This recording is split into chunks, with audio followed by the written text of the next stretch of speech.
It's not even there yet. Good morning. Good morning. Let me renew everybody. my Good page. It's afternoon. still not there yet. Come on in, everybody. We see you out there.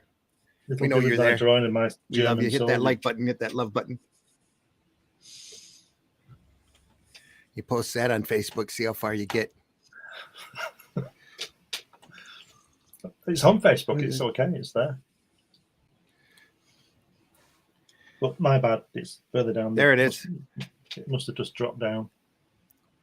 Is it still there? We must be officially live now. I'm on Facebook. Here we are. And I just Yeah, marked it 30. public. There we are.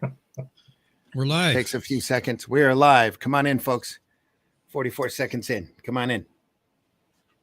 We see you there. We got a book to look at. Out there.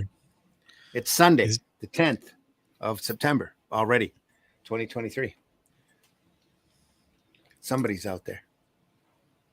I could just see somebody and they're chilling when they're like on their computer, just drinking their coffee in the morning, and they're just hearing Randy be like, "Come on in," and he's like, Yeah. "Nah, not today."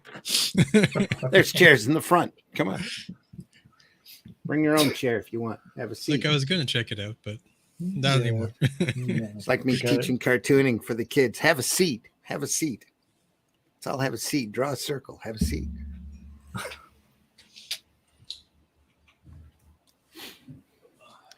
We got a great book to look at today. The great comic book heroes by Jules Feiffer. Ephraim's in the house. I see he says hello. Ephraim, glad you're here. Hello. The Great Comic Book Heroes by Jules Feiffer. Who? Jules Feiffer. Who? Yeah, what's him? Award-winning novelist and cartoonist.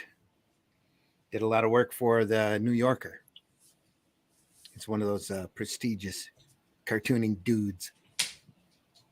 So used to apprentice for Will Eisner on The Spirit when he was a kid. Wow. About Will Eisner, I just picked up, ordered it on Amazon, splurged for it. The Will Eisner comic and sequential art. There you go. Great. Very good. It's a Excellent. great textbook. Fantastic. Well, I was just looking there. Jules Feiffer's still alive. Yeah. He's 94. I thought he was. I thought he died. He did. Wow. You thought he'd be dead by now? Is that, Yeah, I did. Yeah. Yeah. 94. Wow. He would find that amusing, probably. I hope he would. I bet he I hope would. so. Yeah. What Here's was that? our opening. Go. Say what? What was that? Mark Twain quote when he said he was dead in the New York Times. He said, "Rumors of my death have been totally exaggerated," or something. Yeah, greatly exaggerated. Yeah. Here's the Sunday Funnies opening. Here we go.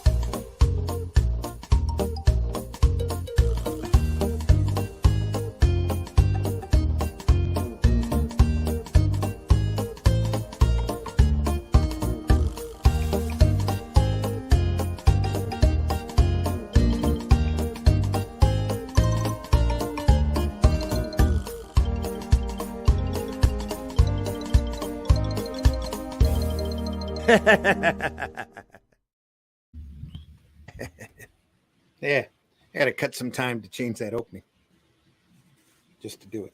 Put in different books.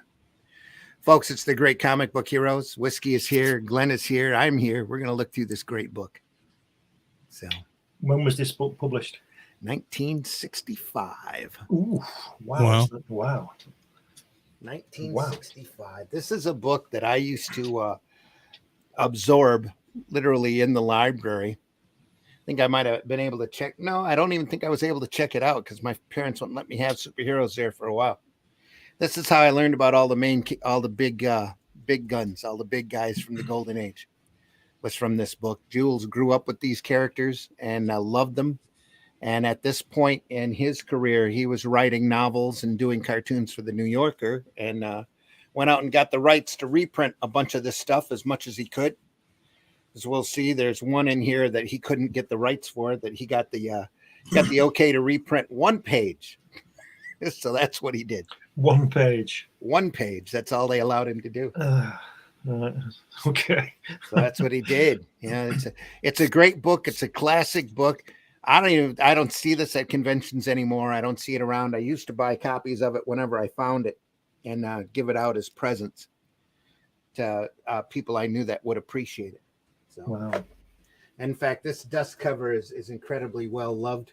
I taped it up a little bit before we went on the air today, but it was in a lot worse shape than this. So, Jules Feiffer, Bonanza Books, New York, the great comic book heroes. Got enough light on that? Probably not. Yep, it's okay. It's all right there. Yeah, you're good. Was it? I'll put it back then. Bonanza. Used to watch Bonanza. Father was a big fan of that show. Yeah, it was good. Bonanza? Yeah. Yeah. What made you think of Bonanza? Because of Bonanza books. Oh, Bonanza Books. Yeah, Yeah. okay. All I remember of Bonanza is the map would always burn up at the Yeah, that's right. in Yeah. the opening. Yeah. With Little Joe and Hoss. Yeah, Little Joe and Hoss. And the Adama from Battlestar Galactica. Yes. Lauren Green. Yeah. And then the other guy who was only in the first one and the last one, I think, the other brother who did well. Anyway. He was in he was in sporadically. All depends upon if he was available for different seasons. I think he pops in and out. He was always going off somewhere, wasn't he? Doing something on.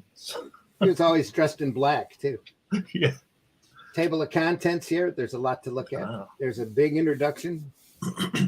As we go into it, he basically talks about his life and how much of an influence these characters had on him when he was growing up.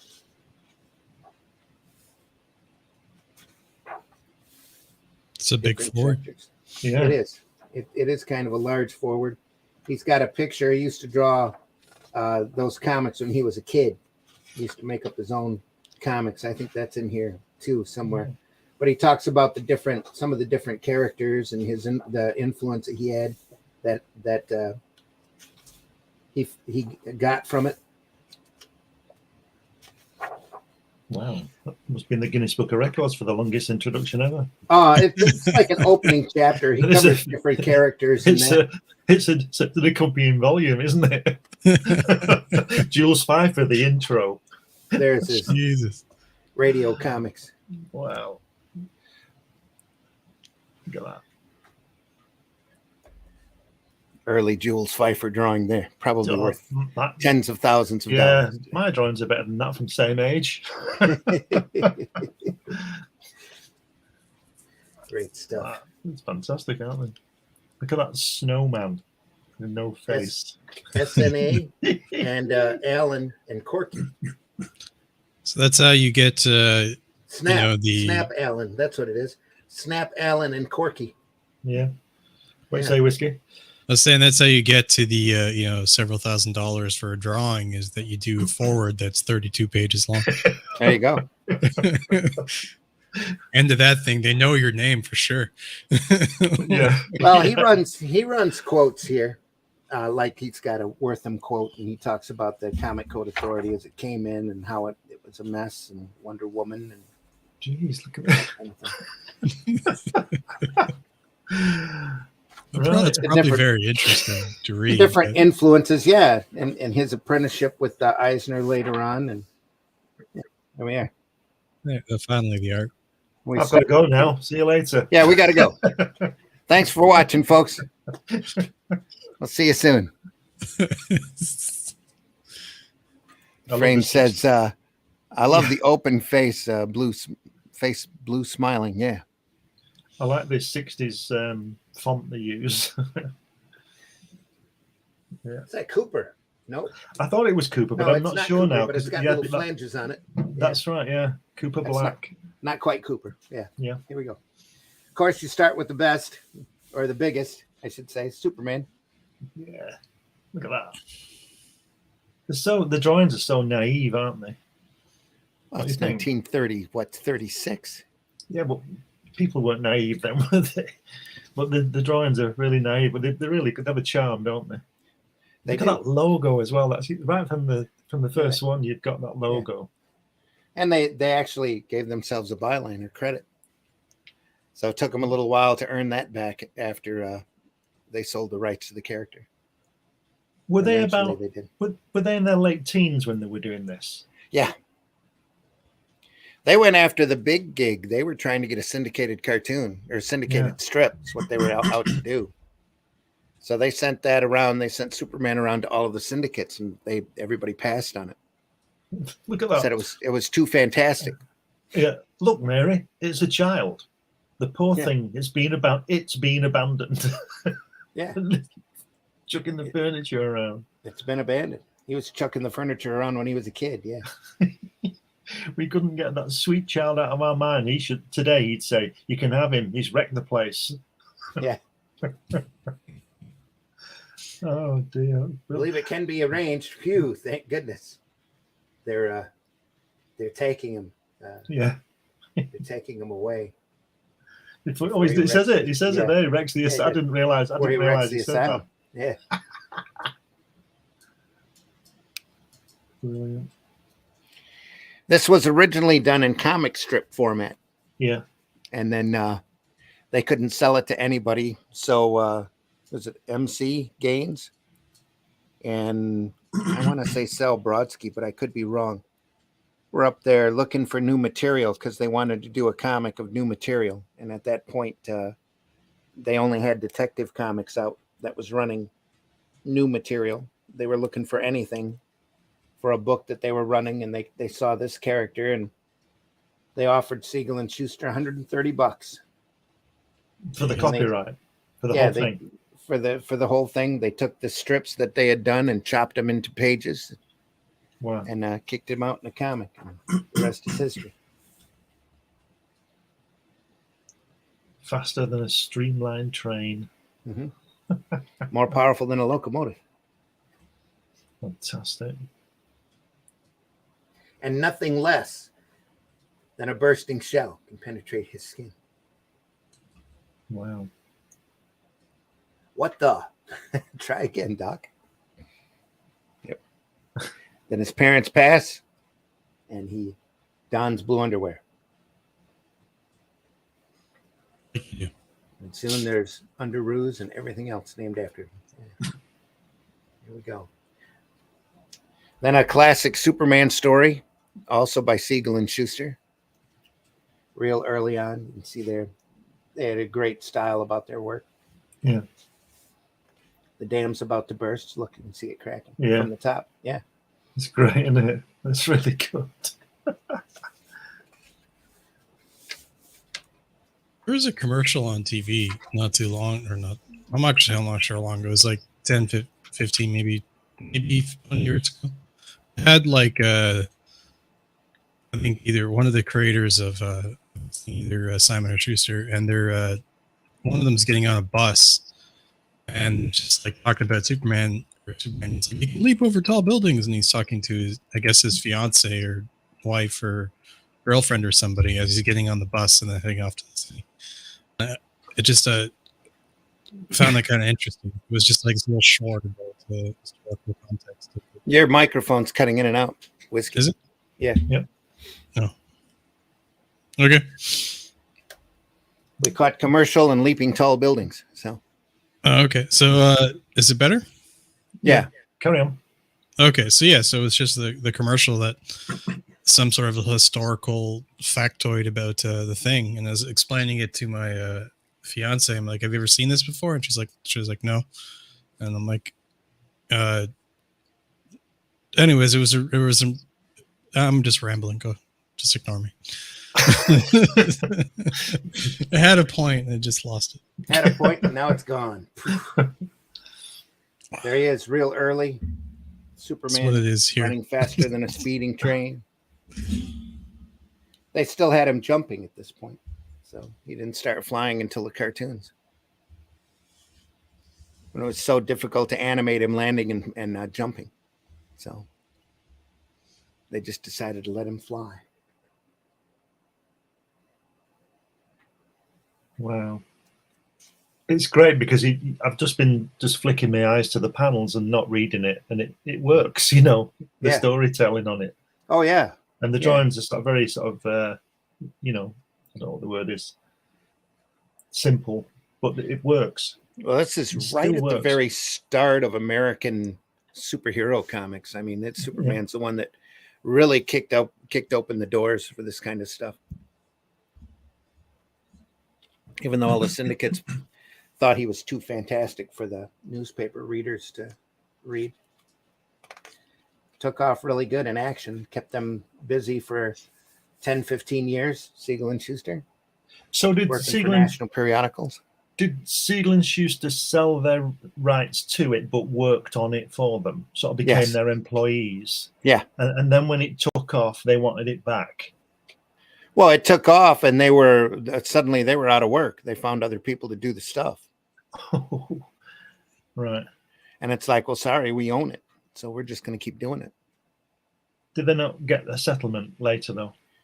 Not until the 70s. It took Neil Adams to start raising a lot of publicity about the fact that they were destitute and, almost homeless before DC stepped up.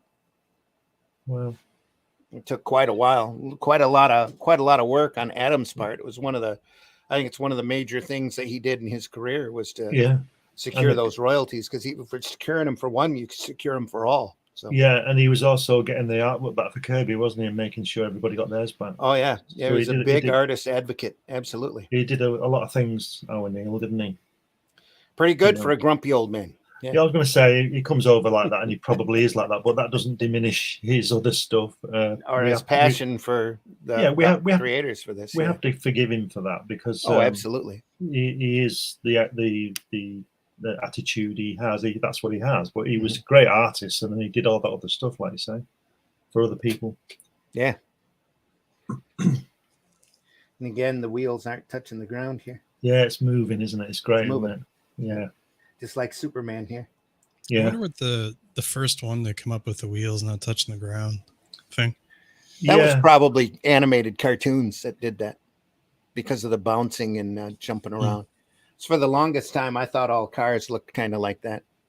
Yeah, they're like those big, I like the big wheel arches. They're 15 times bigger than the tire. It's a great old car. Yeah.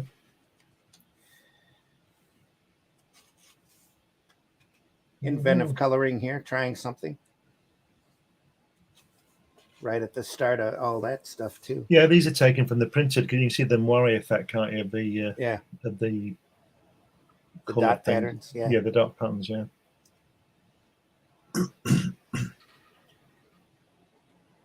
Still very classic stuff.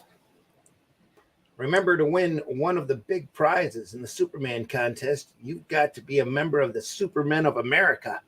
Be sure to join now. There you go. There's your Merry Marvel Marching Society. Yep. 20 years before that. Everybody tried to do a fan club with the secret messages and a decoder ring. I think that started back with the Shadow. We had and TV Buck Rogers, maybe. Yeah. TV 21 with the Jerry Anderson stuff in it. They have I've not got it now, but you were given a free gift, was like a dial, and you turned it, and it has codes at the end of the pages. And you used to have this code. You put it on A and read the blue one, and it was B, and all that kind of thing. Right. And they used to give these secret messages out at the end of the stories, Yeah. Similar thing. Just to give the kids something to do. Yeah. Remember Little Orphan Annie, the radio program used to have a decoder ring like that. And they'd, hey, kids, today's secret message is turn the dial to H. And then they'd list off a bunch of letters. Yeah, it's great, isn't it? Usually turns out to read by Ovaltine or something like that. Yeah. Ovaltine.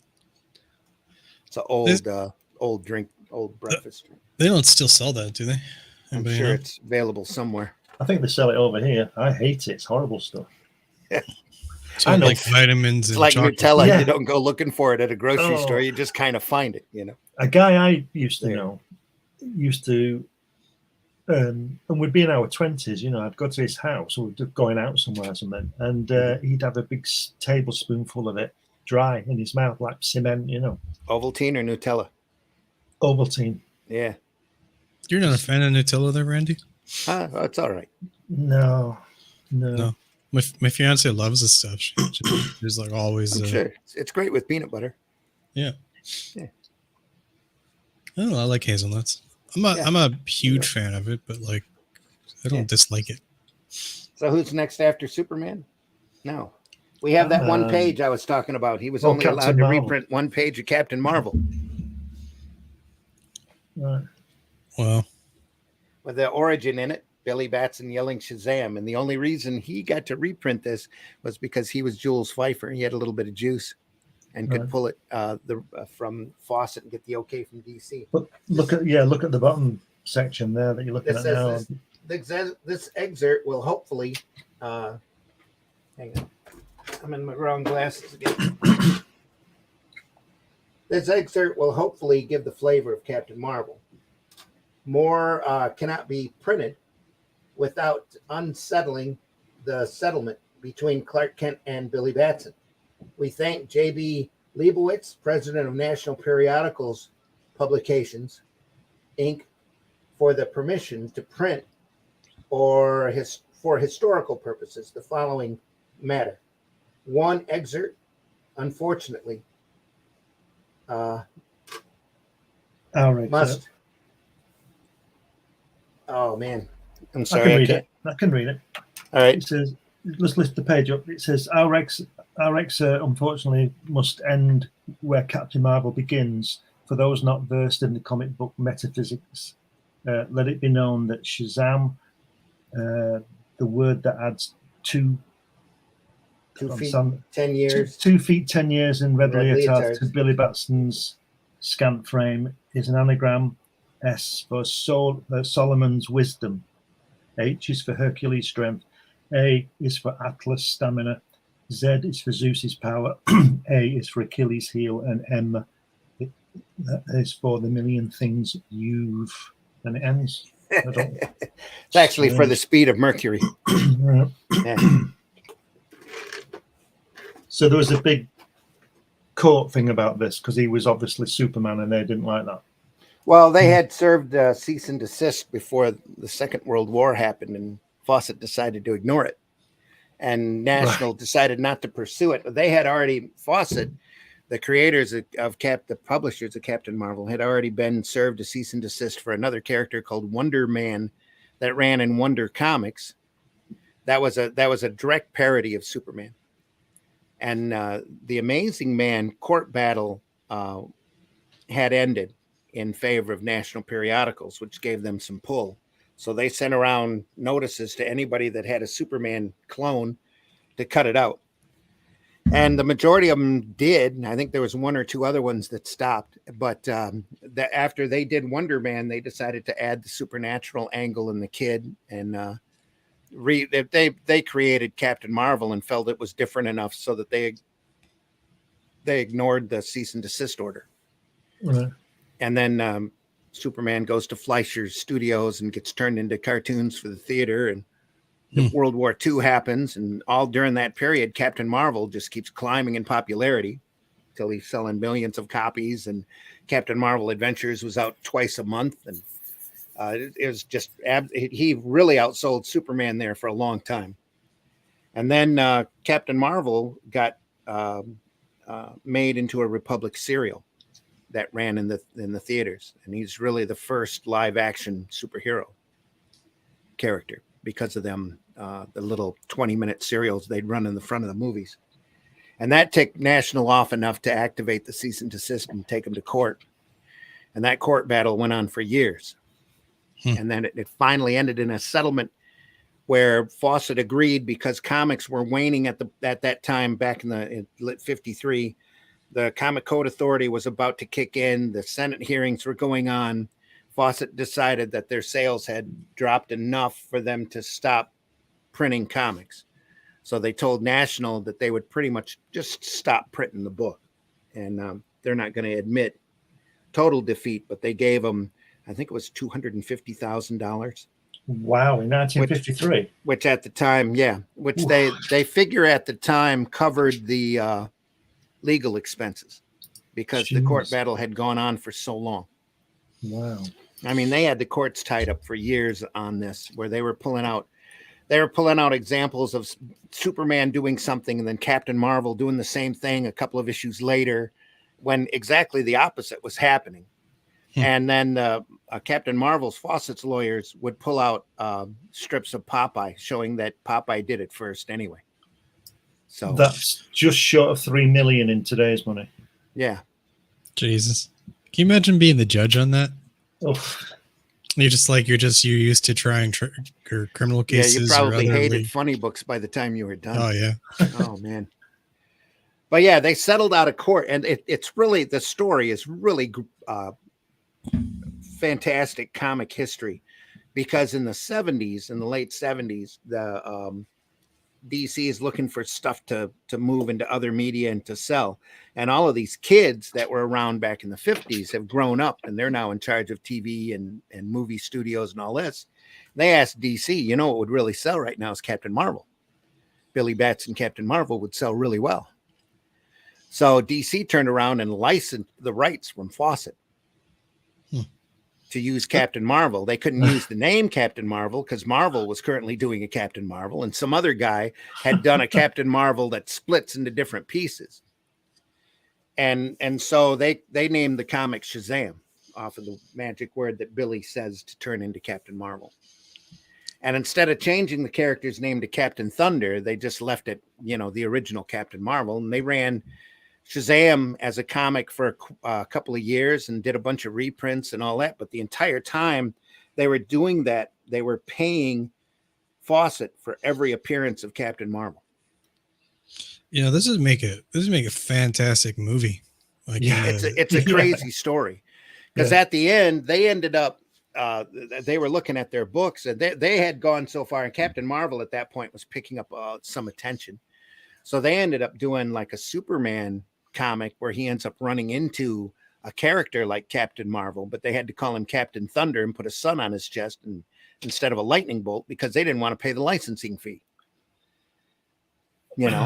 And they would do solid books of Captain Marvel, but they wouldn't any guest appearances. That's why he was never in the Justice League until much later. Well, what happens in the 90s is some bookkeeper comes up to him and goes, "Hey, you know how much money we've spent licensing Captain Marvel? Why don't we just offer to buy the thing?" Genius. And it's like they could have negotiated that in the settlement. Yeah. Just give us the copyright. But it was so meaningless because comics didn't mean anything. It was just stuff you threw on the stands for a dime. And the people that worked on comics were literally third class, looked at as third class artisans.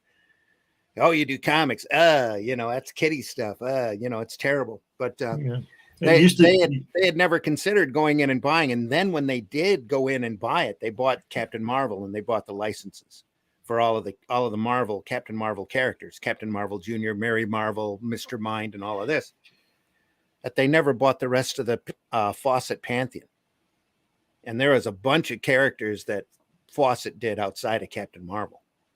And so all of those characters are still in public domain. Bullet Man, Spy Smasher, Ibis the Invincible.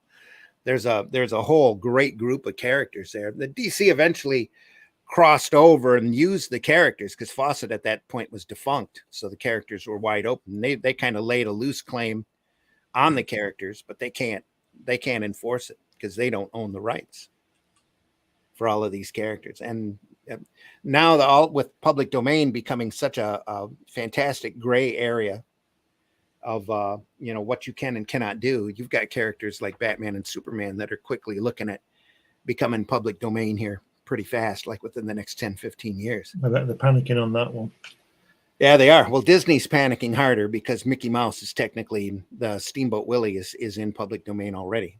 Wow. But they went through a few years back and did old Golden Age versions of all of those characters, did new cartoons with them, and in order to secure a proper copyright on them. So, but isn't this similar to what you and Russ are doing? Where can you not use the name or something? We can't use the name on the cover or a recognizable mark because the name is a trademark for the Howard estate. But we can use the name of the story, which is what we're doing.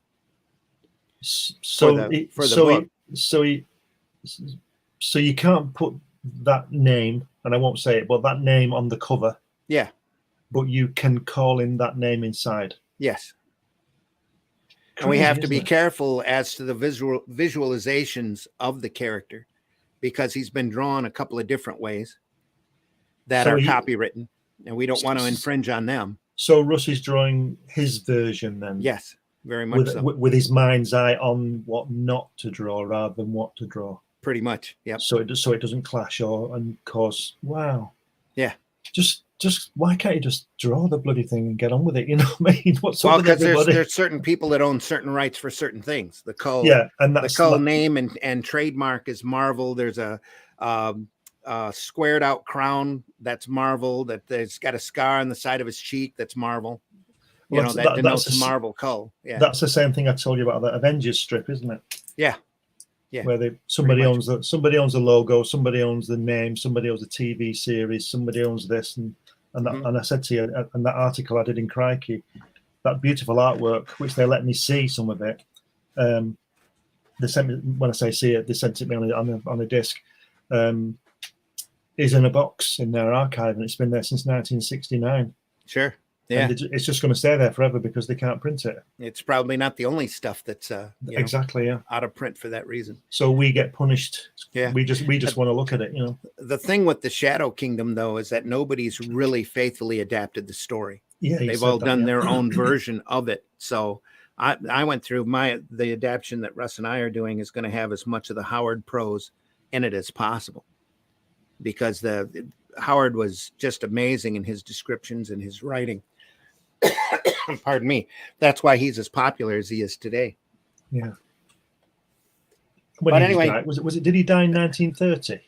36, 35, I think 36, yeah. 39. He was 30. He was in his mid 30s when he passed. Right. So and he still had pretty much a chest full of stories that hadn't been sold or placed. So, wow. So you have to be careful. There's only 3 Cull stories that are in public domain, and the rest of them were reprinted or printed up in the 60s once they found his library and started going through the stories that he had done that he hadn't sold before. So who owns it then? Is it his estate? I mean, was he married? Was he married? No, he wasn't married, but there's a Howard estate. Yeah. Because like I've said, he's got a story in there that was never printed back in the 60s or back in the 20s. It was printed in the 60s. That is an amazing Cull story, just phenomenal, great. Yeah, the structure on it is incredible, and the story is just amazing. But we can't do it because it's not in public domain. Wow. Anyway, unless we go after the license for it. But once we print this book, they'll probably never let us have the license. Yeah, they'll see you. The moment you press go in it, they'll see you coming, won't they? Yeah. But hopefully it'll be the most faithful adaptation of that story to date. So, Legend of Batman, folks, by it says Bob Kane, but it's not really Bob Kane. I was going to say it's not Bob Kane, is it? It's really Bill Finger and Jerry Robinson. Wasn't there a lawsuit about that one as well? Yeah, that went around. They lost. Yeah. This book's a real minefield of. It is. That's all of comics history is a minefield. That's what makes it so fun, so fascinating. And there's stuff I'm still learning. The Joe McPhee turned me on to a video by a guy. He's got a YouTube channel. He kicks out maybe a video once a month, but he does all this research on the topic, talking about George Harriman, the guy who created Crazy Cat. And I looked at that and I went, wow, that was crazy. Put a whole new perspective on the artwork and the artist and everything. I said, Joe, the person you really need to talk to about this is John Celestri, because he's a huge Crazy Cat fan. I've just got a couple of books, but John loves that stuff and knows all about it. So right. It's a really fascinating story. The channel is Matt with 3 T's on it. If anybody out there wants to take a look at it, he's got a great channel.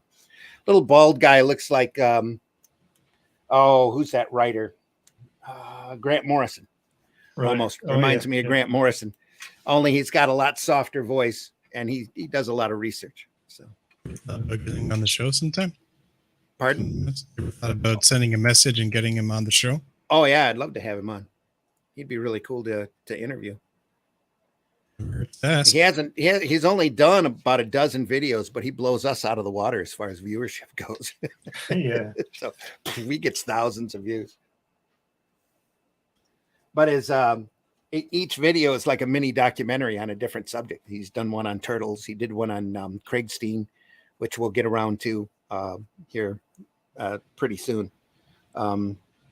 What else has he done? He did one on Adam Warlock because the Guardians 3 movie was coming out, talking about how much of an acid trip that character is. And went through the whole history of him and Kirby and Roy Thomas coming in and throwing in all these elements, and then Jim Starlin coming in and throwing. Anyway, it's a good channel. Batman, Legend of the Batman.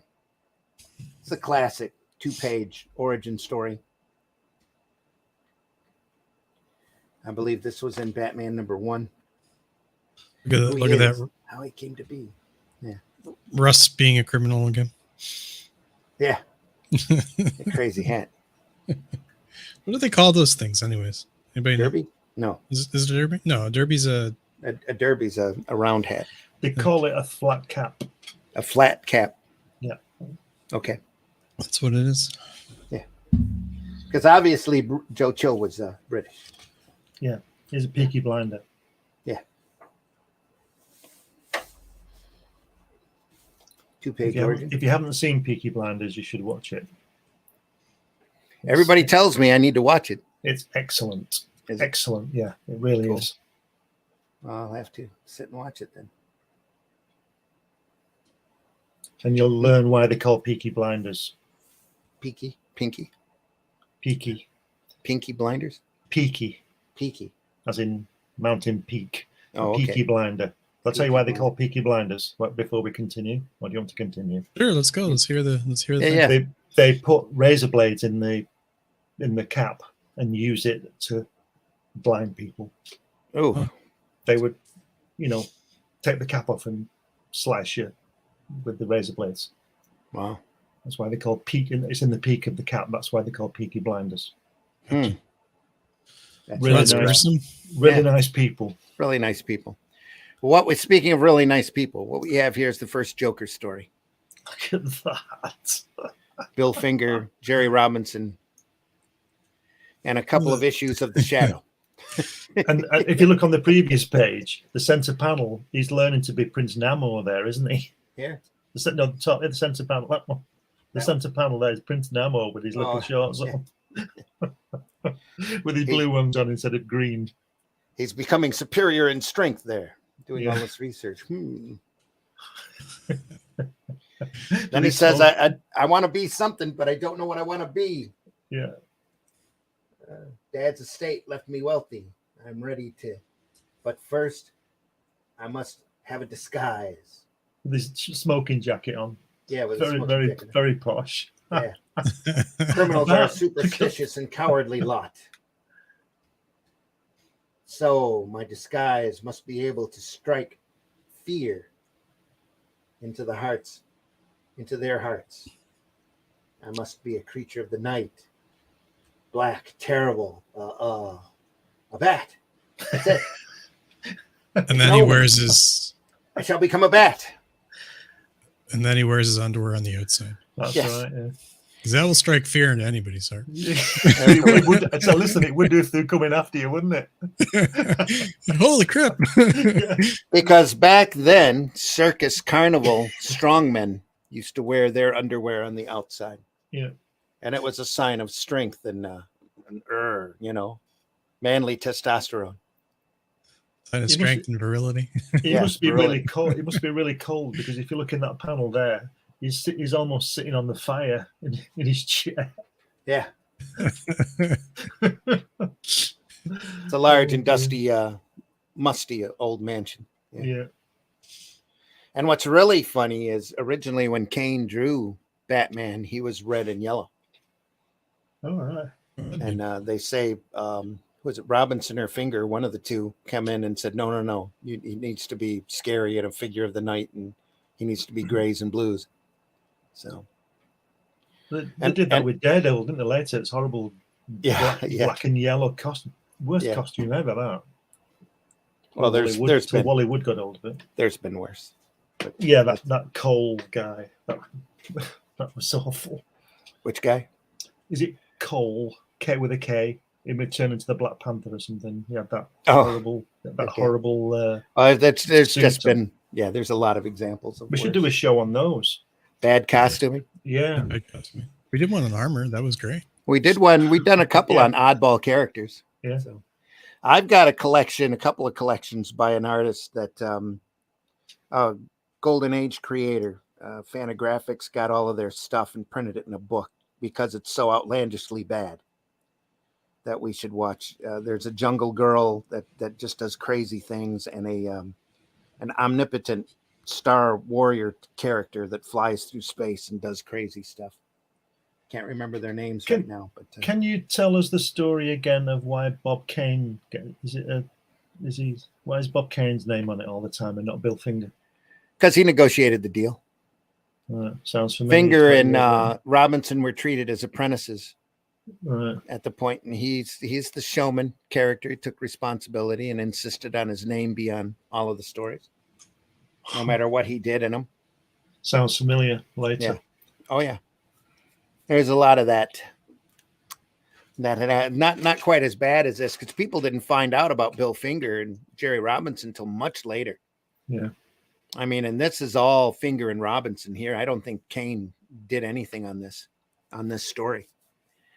But even the character itself, they've traced back to a silent film. His look for it was, and they've interviewed Robinson and Robinson and Finger since then, and they'll tell you that all of that stuff come out of them. Just about every Batman trope is all from those two guys. Nothing from Kane. Yeah, he just made the deal. He made the deal.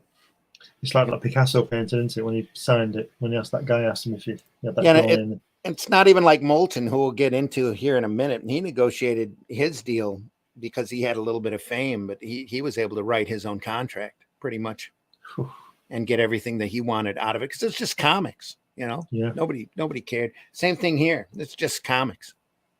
So you go this story in particular, you can go back in. There's a couple of shadow stories that have a character very similar to this, and there's always a Batman there was a Batman and a Man-Bat type mutant character running through the Spider and the Shadow at this point as well. So it wasn't much of a stretch. Plus, there was a big movie, I think, called The Black Bat, or there was another pulp character called The Black Bat that's really similar to Batman. So it's just a small lift to bring it over to the funny books, because it's funny books. You know, nobody took them seriously or put a lot of stock in them. That this story is great. It's very serious. The press would get an announcement that somebody was going to die at a particular hour, and all the cops would gather around to keep him from being assassinated, and he'd fall over laughing and dead, and his muscles on his face would tighten up into an evil grin. And then they'd find a Joker card somewhere around. So pass it off to the evil genius that was the Joker. So Batman and Robin decide they have to catch the thing. They catch the criminal. He's a madman. Some great establishing shots in this strip with lots of characters in one panel. Yeah. Really nice.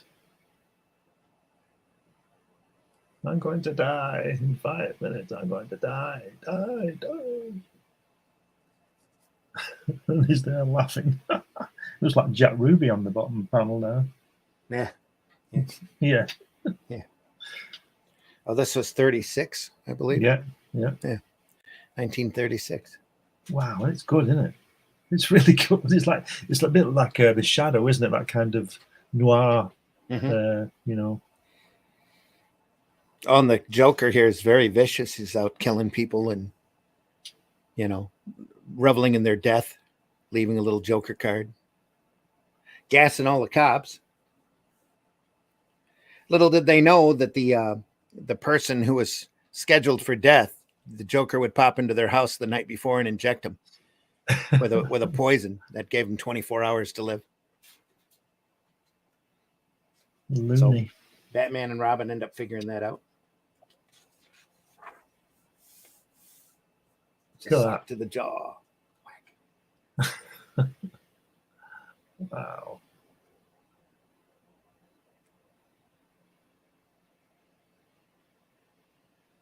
And fight over a bridge. Joker wins, knocks him into the river. He gets away.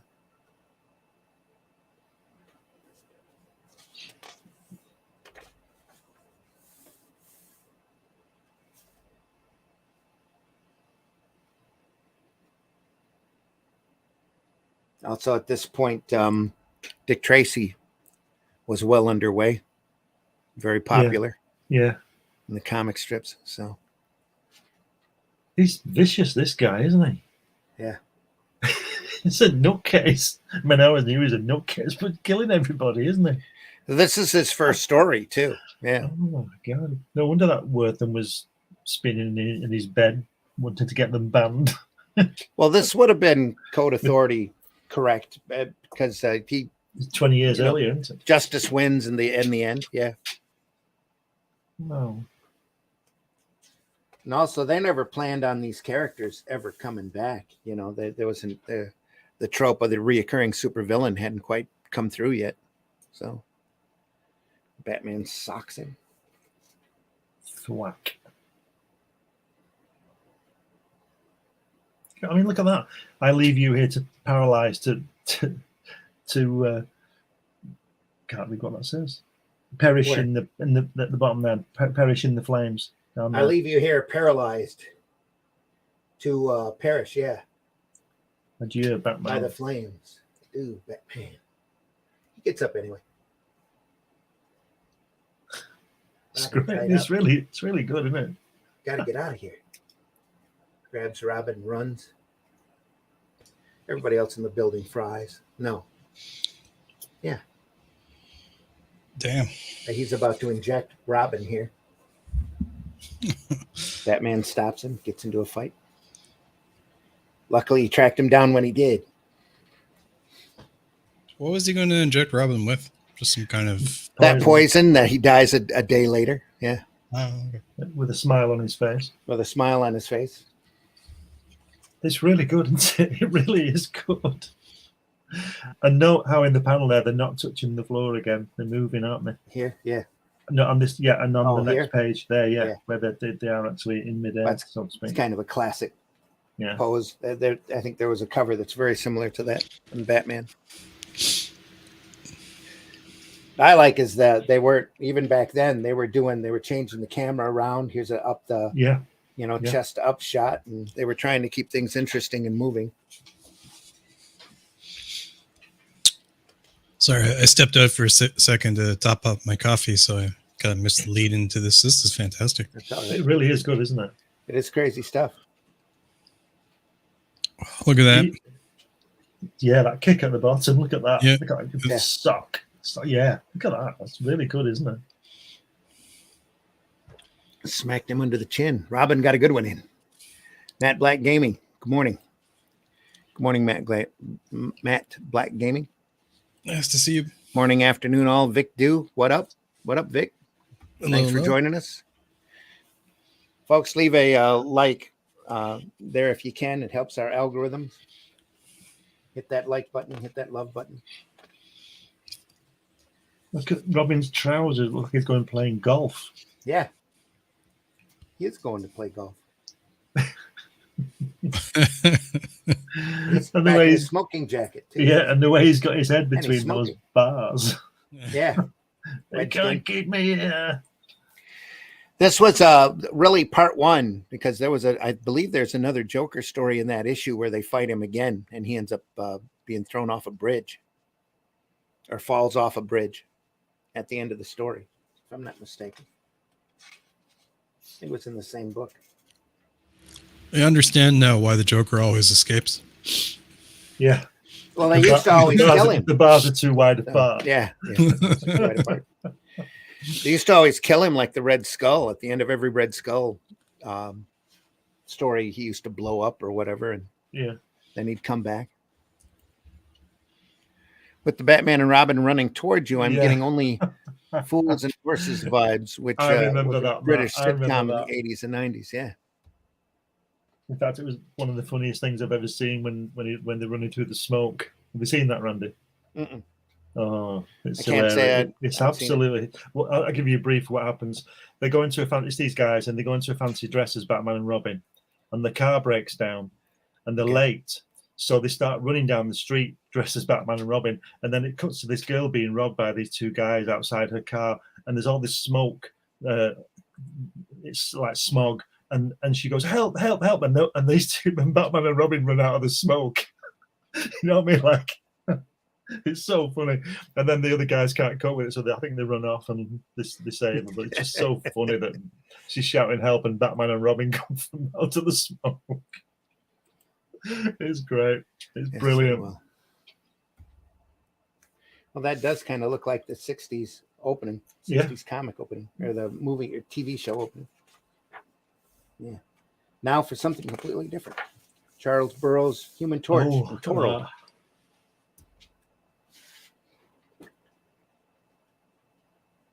God, fantastic. Great movement in that first panel, then flying down, isn't it? Got to know how to draw the body, or a reasonable facsimile thereof, in order to draw it flaming. So, how do you say that? Is it Burgos? Yeah, Burgos. Carl Burgos. Carl Burgos. Torch and Toro.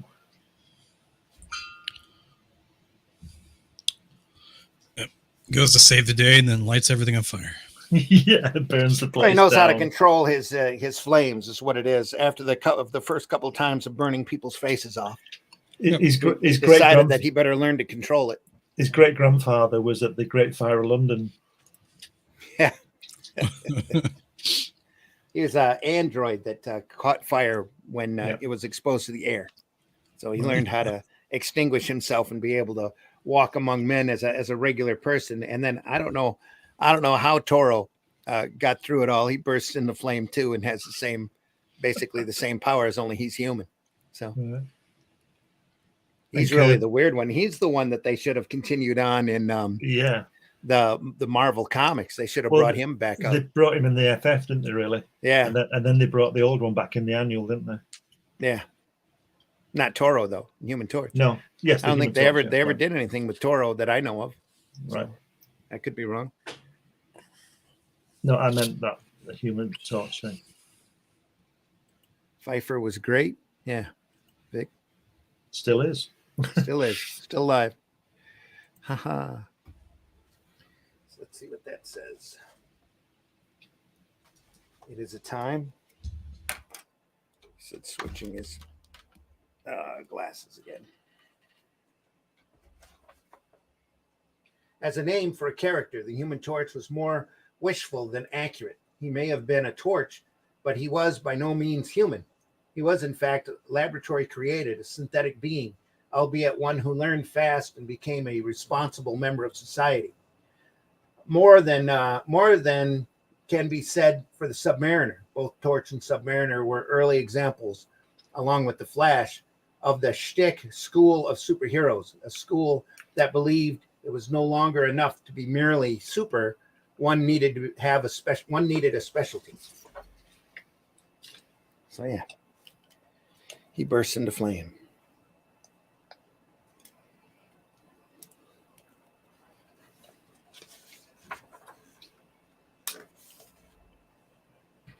Yeah, a lot of this stuff may look simplistic, but it's very deceptive because it's definitely got a quality to it, and they're still off of the influence of the comic strips here. They're putting in more backgrounds and pulling their camera back and moving the angles around in order to keep things exciting.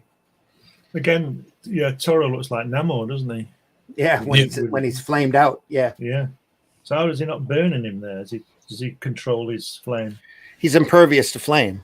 Toro is, because he bursts into flame himself. Of course, yeah. Yeah. I don't know how that happens. Don't try to don't try to explain it. Just accept it as comic books. I was that thinking kid about bursts into flame. Yeah. I was thinking about the previous page. We were talking about how they came up with like the idea that all the superheroes had to have their own individual thing, right? Mm-hmm. Again, I hate to be the judge litigating all this stuff. Well, yeah, that you didn't see, a lot of these course cases never went to court. They just stopped once the Amazing Man case went through. Nobody kind of argued with it, but everybody Oh, started okay. picking up a specialty. They all stopped being Superman clones. They had to do something else. So this guy breathes underwater. This guy bursts into flame. This guy's got a shield that he throws. That kind of thing.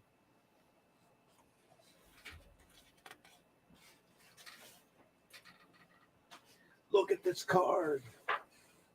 Sure, accidents still happen though throughout that were probably litigated as well. That's how you ended up Yeah. getting all your most of the time. You got your superpowers through a scientific accident. Yeah. Exposed to weird rays or gamma rays and stuff. Yeah. They even got really outlandish because there's Marvel here has a character called the Wizard who got the Wizard, I should say, Wizzer, who got his quick running powers from a blood transfusion from a mongoose.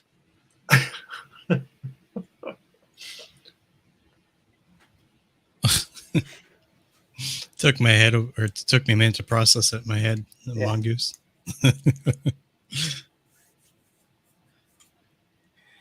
Toro again. I can't work that out. Is the guy on fire? Extinguished. Yeah. Send him some fire. There's some fire there. Oh, right. Yeah. They swore off burning up people until World War II kicked in. Yeah. And then if Then you it were a was German okay. or a Japanese, all bets were off. And it was okay. Yeah, then it was all right. Oh, he's just Japanese. It don't matter. Then you were constantly crispy critter. Yeah. Oh, dear. Same thing with Submariner. He wasn't going to drown anybody until the war happened. Then if he could catch a German U-boat out there, they were all dead. Oh, it's not funny, but it is. Yeah. It's all part of that propaganda that they use for the war. Yeah. And basically dehumanize the enemy. It's like when they draw the Japanese guy, he's always called Tojo, isn't he? And he always looks like that stereotypical. Same when they do black people, or anybody really. Yeah, there's those stereotypes. Well, that leans back to comics being a visual medium, and it's easy to identify with stereotypes. Yeah, though it's not culturally appropriate, it's what they did back then. I mean, let's be honest. Even the white people are stereotypes, aren't they? Oh yeah. That's why you don't see any mention anymore of Little Abner anywhere, and that's the best hillbilly comic strip you've ever seen. So, yeah, you see a Viking in a comic, he's a big, burly, gigantic man, right? With red hair and a horn, big helmet. beard, yeah, beard, or a Frenchman with his onions around his neck. Yeah, exactly. I personally don't think there's a lot of malice in most of it. I just think it's a bit of ignorance going on. That's exactly it. Yeah. For the most part. I mean, for the most part, yeah. There's always something in there. Especially when it came to the war, there was a lot of malice there. Yeah. I'm going to add that to the tabletop game I've been developing, right? Because it's all centered around knights and stuff. I'm just going to add an onion banner. Yeah. Yeah. Yeah. Do it. Put it right, because there's a faction there called the Merovingian. They're basically French, fleur-de-lis and all that stuff. Well, there you go then. Yep. One shall have onions right around their neck. And a beret and a striped shirt. Black and white striped shirt. Here, the Human Torch is able to control his fire into fireballs, which go around burn the shoes off of the bad guys. Great. Then he takes his fire and winds it up like a roll of tickets. Wow. Rolls it out into a rope. That's great, isn't it? Because that'll work. I like the way he's already wisecracking. Yeah. I love this stuff. This is great. It's fantastic. It's really good. I've not seen a lot of this stuff before. I know it's around, but I've never actually seen it. This is the stuff that inspired the stuff that inspired the stuff that everybody who loves comics gets into. I think the thing that comes through though, it's like with every Jack Kirby comic I ever read. It's just it's just a punch up, isn't it? It's just a fight. Yeah. There's no sort of subtlety around it. Just the bad guy's got a gun and they chin him. Well, they knew what they were around for. To entertain the mostly kids, mostly boys. Yeah.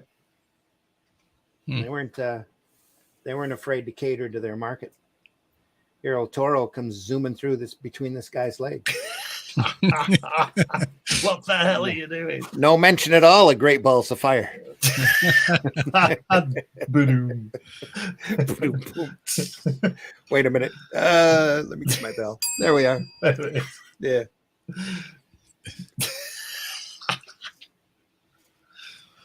Oh dear. This is great.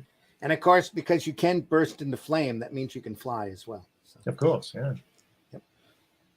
And then the next page, they have a commercial for, it's like, do you have a fire down there? There was never a "don't try this at home, kids" or anything like that. Here he is burning through a wall. Because people weren't stupid in those days. They knew that if you set yourself on fire, you were dead. You get an occasional kid that would try to jump off a roof with a towel around his neck. That was about it. I can fly. Oh, crap. Have you ever had those dreams where you can fly? Sure. Yeah, those are fantastic. Yep. Never had a dream where I look like that, though. No. Oh. You will tonight.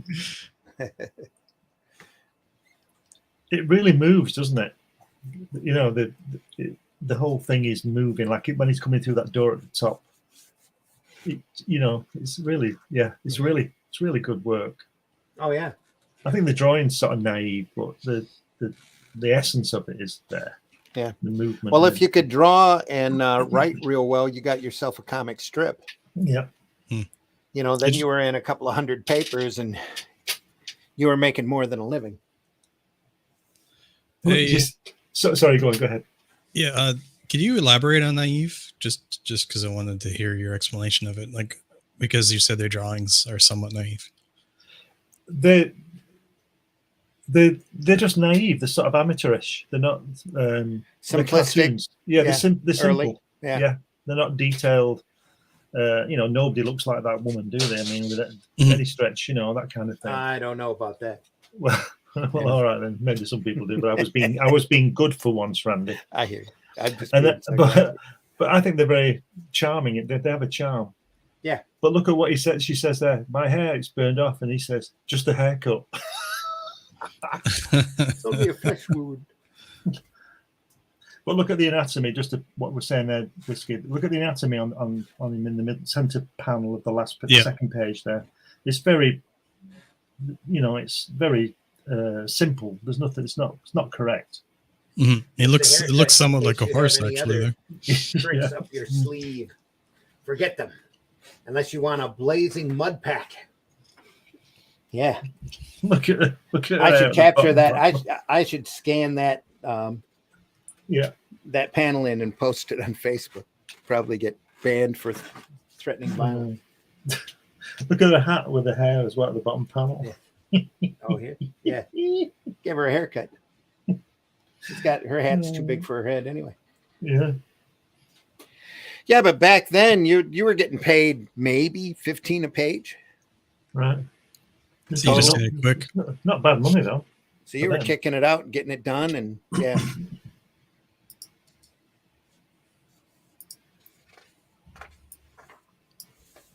Do we get to the comments in a while?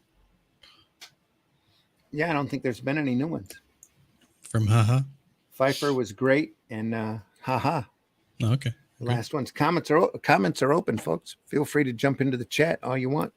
So I just did as long as you're nice. Yeah. Just did the calculator there. $15 in 1940, which I'm guessing these were around, is the equivalent of $327 today. Yeah. So if you only did one drawing a day, one page a day, that's a lot of money. Yeah. Yep. We just lost Glenn. Oh, well. It's terrible. Just cut out. I hope he comes back in. Glenn, come back.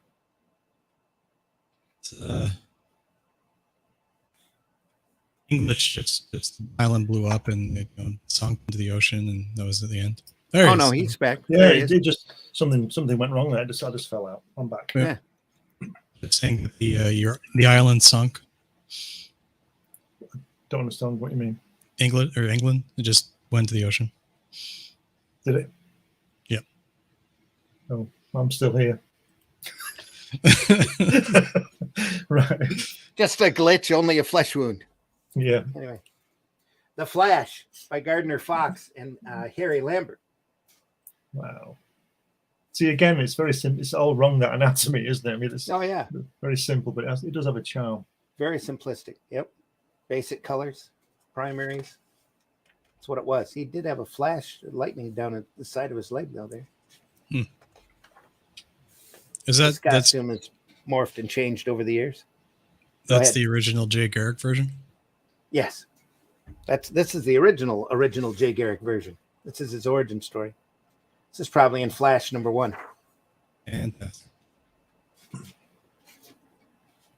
Also exposed to chemicals. Scientific experiment gone bad. Look at that. I need a smoke. And he's puffing away there. Boy, that feels good. Yeah. Oh, Oops. yeah.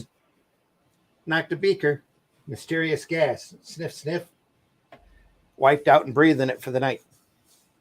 If you were John Carter, you'd have woke up on Mars.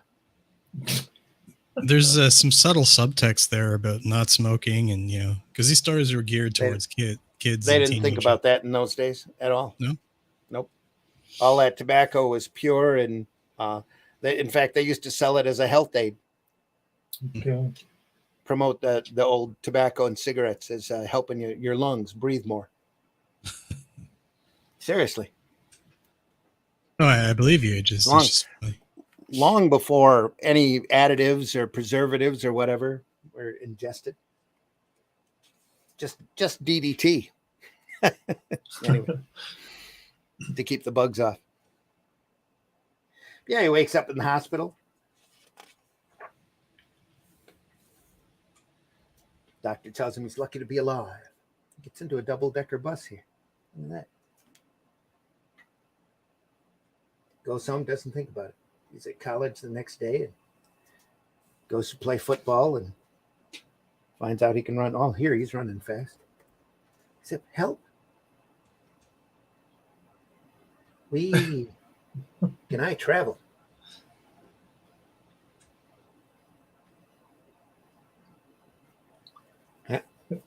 You sprang from the thin air. Never mind that. Stamp this book.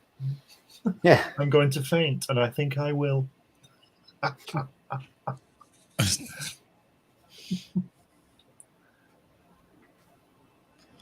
love Sorry, go on. I was just saying the coach's pants there. Yeah. He doesn't need to wear them. Oh yeah. He's going to turn into Forrest Gump here, isn't he? That's the style of the day. Yeah. Run, Forrest, run. Run, Forrest, run. There he goes.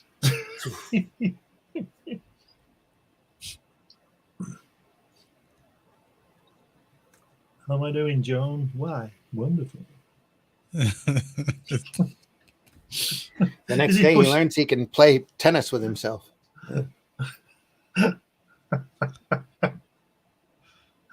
Oh, dear. That'd be hilarious.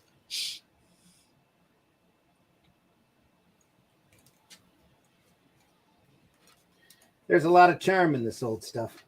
Yeah. Look out, Joan. That car there. Is that a drive-by? Is that what's happening? An early drive-by, yeah. Yeah. It's back in the 30s. They were mobsters. Looks like he's saluting Hitler, doesn't it? He's got his arms. Hitler, isn't it? Oh, here? Yeah, but it looks like he's got this. Yeah, it looks like he's. No, he's sticking a gun out. That's a gun barrel. Okay. Popping out. Look out, Joan. This is just barely, I think, before the war. Yeah. He catches the bullet. Ooh. He thinks he's Ozymandias. I think you're marvelous. Look at this guy's mustache. Holy crap. That's the Joker. Yeah. Oh no, John Williams is dead. I like the way they introduce themselves. I, Sir Satan, say that Williams will now tell us the secret base of the atomic bombardier or bombard. Is it bombardier? Bombarder. Bombarder. Atomic Bombardier, yeah. And I, Sergei Orlov, surgeon extraordinary, will give his daughter a life if he tells. What of that's me, great. Jural? Which is weird because this is before the war. Yeah. Right before the war, but before the war. Mind you, Kirby said there was a lot of Nazi people in New York, didn't he? They were all there on street corners. Oh, they were all over, yeah. So, Heck yeah. and they were the I bad think guys. that's part of the reason why over here in the States our paranoia kicked up so much, and we put all of the Japanese in internment camps. Yeah. Did the same thing in Canada too. So there was Yeah. a time we almost stayed out of the war completely, if depending upon which version of the history you adhere to. Roosevelt kind of dovetailed us into a war with the Japanese because he withheld their oil. Yeah. Ticked them off, so they bombed Pearl Harbor. And didn't Joe Kennedy say if it was up to him, he'd side with Hitler or something, and that cost him his presidency later, which is why he pushed his boys into it. Well, back then there was a lot of sympathizers Well, he was man of the for year, the wasn't he, German cause. We almost went onto their side. We Yeah, thought well- him invading Poland was a great thing. Hitler was Not everybody, but you know. Hitler was man of the year on Time, wasn't Life Yeah. magazine, wasn't he? Or something Well, in he was- 1938, I think. Like Mussolini, he was helping the trains run on time. Yeah. You know, he was bringing order. Holy crap, this guy's great. You know, Just doing it the wrong way. but it took the what he did to the Jews, I think, to really start bending people's attention away from that. That's why But that was Captain going on. America 1 was so controversial. That was going on in the 1934. The first camp. Was Oh built. yeah. So, Long before we got into we didn't know about the concentration camps until That's towards right, the end yeah. of the war, but just got crazier and crazier. They had them all in ghettos by this time. yeah. You know, forced to wear little stars of David on their clothing so Yeah. they could be distinguished and properly shunned, I guess. Scary. There we are again in costume. Look at that helmet. It's like a mixture of the First World War Tommy and Thor, isn't it? Yeah, Mercury. It's the helmet of Mercury. Right. It's to give you the impression that he can run fast. Slim down costume with, who knows, some sort of friction resistant boots. Actually, clothes that doesn't burn off from him running so fast. Yeah. Yep. But you don't think about that. You're not supposed to. It's just a comic book. Which makes it awesome. Yeah. It didn't have Co-created by Gardner Fox, too, who went on to write comics for a long, long time. For National and a little bit for Marvel. Didn't he write Hawkman and things like that? Yeah. Wrote a lot of the science fiction stuff for DC. Who wrote a lot of who the wrote Adam the- Strange material? Who wrote the Joe Kubert Our Fighting Forces material? Sergeant That- Rock. Who wrote that? That was probably Kanigher, Robert Kanigher, Yeah. Okay. did the majority of that writing. They kind Gunner. of he come in the golden age as well through national periodicals.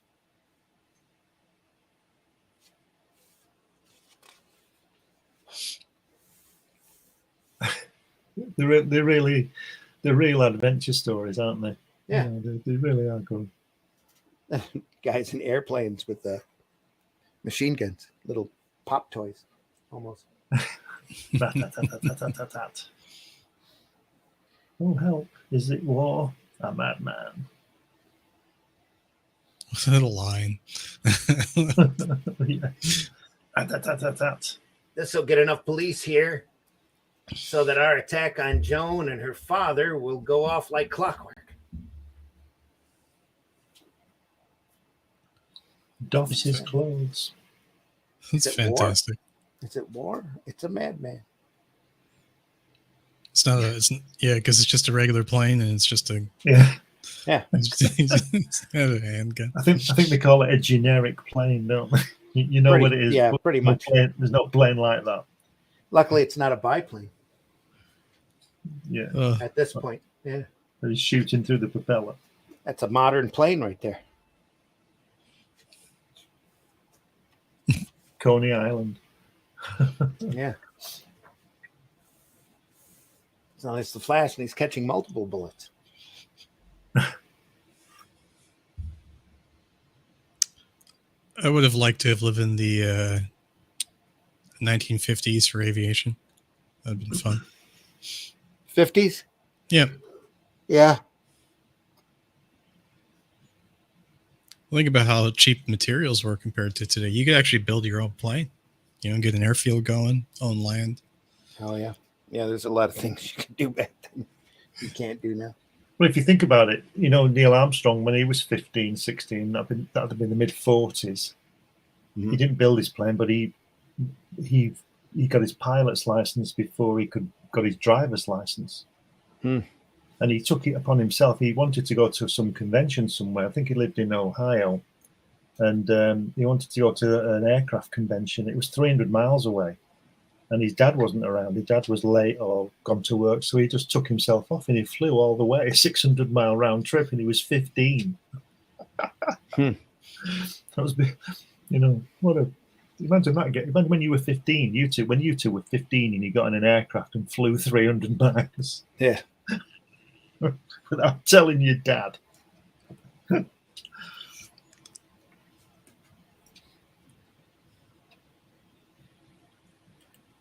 It's a yellow rectangle with text. When did they ditch newspaper paneling and make more use of space?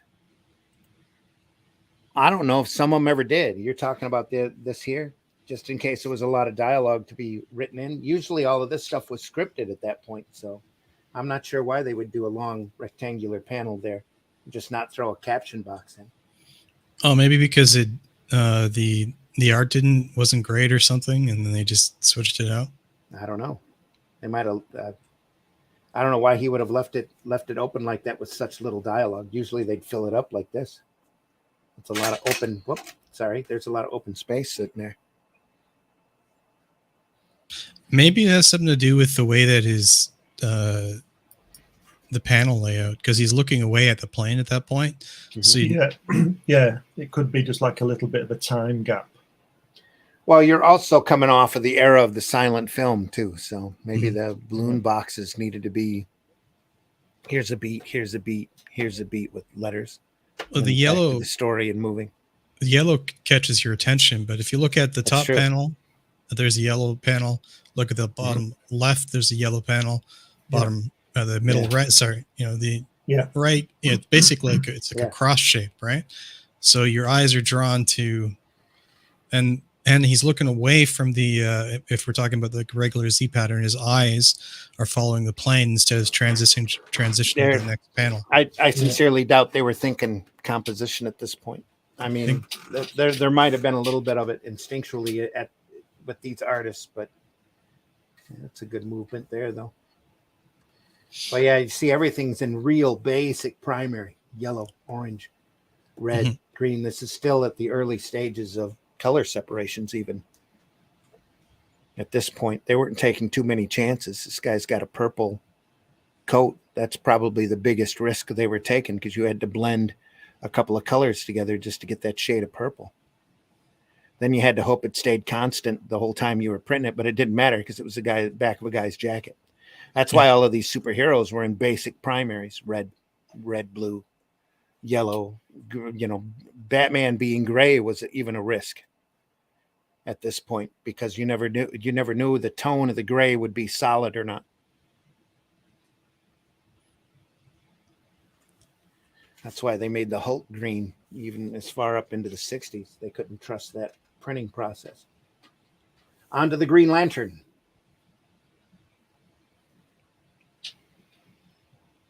Bill Finger again. Bill Finger and Mort Dillon. Dillon? Is it Dillon or Dillon or something? I can't say. Dillon, it looks like. Are those the creators of the Green Lantern, those two? No, the Marty Nordell is credited to at least creating the way that Green Lantern looked. So he was an artist. Yeah, Marty was an artist. He was around for quite a while. He just died maybe 10 years or so back. Used to Wow. do conventions a lot. His biggest claim to fame, though, isn't the Green Lantern. He went on and left comics after the Golden Age and started getting into advertising a lot. And he created and designed the Pillsbury Doughboy. Oh, right. Really? Yeah. Wow. So a buddy of mine catches him at a show, and he's got a Pillsbury Doughboy doll, and asks him to sign it right across his belly. Oh, yeah, brilliant. Yeah, I told his daughter she needs to put that in a plastic case and just hang on to it because Marty's no longer around. But he was well loved here. He did the convention circuit around here for quite a few years. Him and his wife. He's a nice, really nice guy. Yeah. Matt Black, Randy, have you ever had all these books and comics valued? You must be sat on thousands. Yeah, probably. This is an old reprint book, though. I mean, I probably bought this for $6-7 when it was first out. You see how beat up it is, but it's still just phenomenal stuff. It's really shocked me, Matt Black, to go back and look at some of these books that I bought up on eBay and see how high they've jumped in value. It's pretty crazy. So. But this is a book I had to own when I saw it at a show because I used to read this book when I would walk home from school, stop into the library, and I read this cover to cover over and over again. This is really an introduction for me to a lot of these characters. So I think is why Jules Feiffer did it in the first place, is to point out how cool this stuff was. You know, here's a highbrow artist, cartoonist working for the New Yorker and living in New York City and working in, novelist and all that, doing a book on comic book superheroes. Raise that level a little bit. Those are always interesting and fantastic stories, Randy. It's just great stuff. Got to get that book out, Randy. Get the writing pants. Look at that. See that guy on the left-hand page with the blue trousers in the centre panel? It looks like Scotty off Star Trek. Here? Yeah, but don't look at not in that panel, but in the panel where he's got his blue trousers on. Beamed up Scotty. Yeah, he does. Sorry, you're going to say Whiskey? I was just saying that one thing that's really great about doing this the show is you get the history of the comics, and then you get the interesting stories behind it, and little anecdotes about creators, about different conventions. And Randy knows his stuff. He knows his stuff. I just love this stuff. That's all. Just can't say enough good things about it. Get the straight pattern here. That doesn't have any guidelines, no outlines to it at all. It's just straight up printed with red lines. That's pretty bold of them at the time. Pretty adventurous. It's the lamp, and the lamp is talking to him. What? Golden Age Green Lantern's big weakness is wood. As is most men. Anyway. Enough said.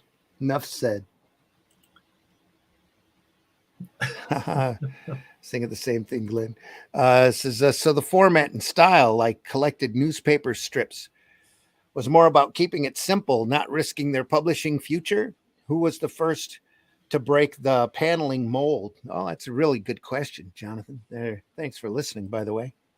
Jonathan, a lot of this stuff is patterned after the old comic strips. You look at the old comic strips, they're the same way as this is. You really didn't have, you had your occasional folks playing with panel layout at this point, but most of the time, especially on these kind of books, because of the way that they were made and the amount of money these guys were getting, it's just a straightforward job. Panel, with the story inside of it just to sell it. And, they bought it by the page, so they had to kick it out as fast as they possibly could. There's old stories about guys that have kicked out entire issues over a weekend. there was a really big urban legend, maybe, but a story about Submariner versus Human Torch issue, where they needed it to get it to press within a week. And there was a huge snowstorm in New York. So everybody hunkered into this one guy's apartment and they all drew all weekend. That's all they did. They drew on the kitchen table. They drew on the couch. They drew in the bathtub. They just sat there and swapped pages back and forth until everything was done. And then they slept when they were tired, woke up and got right back to work. Yeah. But playing around with panels, if you look at the early comic strips, you'll see strips like Little Nemo and Crazy Cat especially start playing with panel layout because they had this wide open space. And back then they had an entire page of the newspaper usually to tell their story. So they could do all sorts of weird design, weird panel layouts and stuff. And that just transfers over into comics later on. As we go along, more people get more crazier with it. Then you get people coming in with a design sense out of advertising a lot, like some of the early Marvel artists like Gene Colan and especially Steranko comes in and really starts saying, you've got this much space, let's play. And then they start bending everything around. Neil Adams is known for a lot of crazy panel page layouts. People like Krigstein, again, well, we mentioned him earlier in the show. They used to do for EC, they used to print all the letters on the page with a very rigid, usually 6 panel layout to the pages. And they sent him a story one time and he got back a hold of the editor and told him he was going to be late and that he was going to change the panel borders around a little bit, which made them real leery. But he ended up turning that 6-page story into an 8-page story, which really threw them off because everything was very rigid back then. And page count wise. So they had to make room to run the story. So it took them a little while to run it. But once they did, it was it's one of the big classic comics and sequential art. We'll get to it eventually and show it off. But everybody wasn't playing when they were doing this stuff. You're seeing little panel bumps here and there and just doing basic play in order to get the story across. But a lot of times this stuff's done on such a hard deadline. They just had to get it done, get it out. So a lot of it was without thinking. You see here towards the end of this story, the backgrounds are completely dropped off. Very simplistic, even more simplistic than what you were getting here, because I'm sure he was pressing a deadline and just had to get it done. Boom, boom, boom. Is it my eyes, or has he got blood on his face on that panel where his costume? Here? At the top, other page, top panel, to the right. There, yes, yep. Right. The colorist was really playing here. And again, that's very unusual for that to just be sitting out, the red to be sitting out in the open, because you couldn't trust these plates to land 100%. Exactly. Yeah. He was taking a big chance here. That red plate could have slipped over, and frequently did. And you wouldn't have had that. It would have been on a shirt. Well, when you get the comic back from the printer and they'd be like, oops. Oh, well. Yeah. Well, a lot of times, it was so late. They had to, let it slide and send it off anyway. You used to make a lot of those printing errors back then. Joe, thanks for listening in. It's one of the reasons I watch this show. Randy always says, get an education. Understanding the past work helps with creating comics today. Yeah, I firmly believe that, Joe. Thanks 100%. For listening. Appreciate you very much. And anytime you want to join in, Joe, you're always welcome. So just let me know. Send me a request on Facebook. I'll send you a link. No sweat. You're always welcome here. In fact, it'd be good to get some different blood every once in a while, especially on a day like today when Russ is on holiday. So after Green Lantern, the Spectre. Oh, look at that. Jerry Siegel again. Jerry Siegel creation. Yeah. Bernard Bailey did the artwork. Wow. This one didn't even bother to put on he just put on underwear. That was it. There's not even over his clothes. He's a dead man walking. That's what he is. So here's a cape and some panties. get some gloves on, get some boots. Didn't Murphy Anderson draw this in the 60s? Yeah. Same character. Yeah. Oh, this character's been around. Well, that's like I said, this is a Jerry Siegel creation here. Yeah. With Bernard Bailey. He's pretty much God. The Spectre is. It's a nice composition and logo as well. They've done there. They spent a bit of thought on that. Yeah. Coloring's good as well. That's probably Bailey. Yeah. Working through here. Did some good work, fun work, great stories. Oddball kind of gets a little ominous in part. He didn't last very long in the well, he was a regular feature in More Fun comics for quite a few years, but he was never really a prominent character. They brought him back again in the 60s because the things were a little bit more cosmic then. They even then, I don't think his book ran more than 8 or so issues. But they had him popping in and out of the Justice Society all the time. He started out he was an initial member of the Justice Society, but he's just way too powerful. He's pretty much God. He can do whatever he wants to whoever he wants. Then there was a beautiful run in Adventure Comics that we need to go through. I'm pretty sure I've got that in Showcase Presents. That was done by Jim Aparo and written by Michael Fleischer, that are just violent and spooky and just crazy stuff. Mostly EC style tales of somebody that's really vicious and nasty and mean, and then the Spectre comes in and straightens him out, and then he ends up dying in a very bizarre and unusual way at the end. The Spectre, or the bad guy. The Spectre's already dead. Yeah. Spectre's a dead police detective that gets saved pretty much by God, told to go back and fight justice as a pretty much an angel of death. And wear a silly suit. He's a Spectre, yeah. You're going to be chestless, but you'll have nice green panties. It'll be good. Green boots. And his costume has stayed really constant for his existence. I think I like the Spectre. I think he's a good character. He's especially that Murphy Anderson stuff. He's a very interesting character, and he's only as good as the talent that's on him. You know, he's one of those characters that you could fall flat on your face with or do the greatest comics you've ever seen. Very, very rarely is it, in between. The stuff that Murphy Anderson did back in Brave and the Bold, they were playing around with bringing the Justice Society characters back. So they used to have team ups with different characters. And then they gave Spectre his own book for a real short time. Couldn't sell that. Couldn't get it off the ground. Then they put him in the front of Adventure Comics for quite a while. And he had his own book. John Ostrander, I believe, wrote that with Tom Mandrake. Did a phenomenal run in the 90s and 2000s, I believe. Really good run. Did a lot of, but that's back when Swamp Thing was starting to rage with Alan Moore. Yeah. Back during that period. And he had a really good, successful run there for a while. Probably the most successful he ever was back during that period. But, you got a real writer and a real artist on it, and they just went to town. Were capes on heroes just copying Superman or an easy visual tool to show action? A little bit of both. But Superman wasn't the first one to wear a cape. Superman's costume's really patterned after those old strongmen that you see in the carnivals. And some of those guys used to wear capes as well. I think that goes back to Victorian dress. Then just became more of a showman type thing and then became a comic book staple.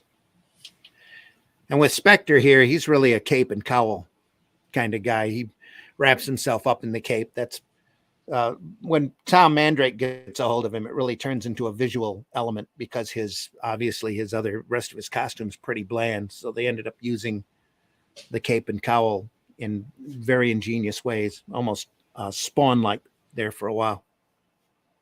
Really great stuff.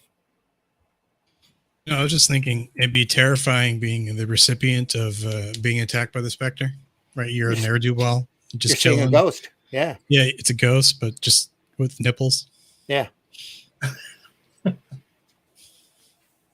Nope.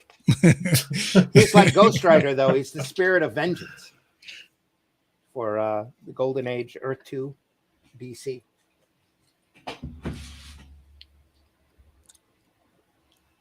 Get But they out even of my turned house. they even turned Green Arrow in the CW. They turned him into the Spectre. So, but they didn't have him in this outfit. Yeah. But he was already wearing a cowl as Green Arrow. I don't like crooks and murders. Should that be murderers? Probably. Get out of my house. Ooh. No, you're going to be playing a harp, You sucker. had your chance to play along. Now we'll soon be playing a harp, sucker. Now fry. Great dialogue. Fantastic. Brilliant, isn't it? The smoke comes strangling. Courage Zane comes walking right through the wall. Turns the fire into ice. A flourish of the Spectre's cloak, and the flame turns into icicles. That's the type of character he was.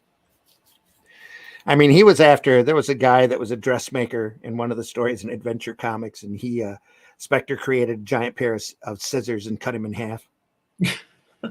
There was the one time he turned a guy into a wood statue and then whipped out a chainsaw and chopped him up, turned him into little slices. Oh dear. Just crazy stuff like that.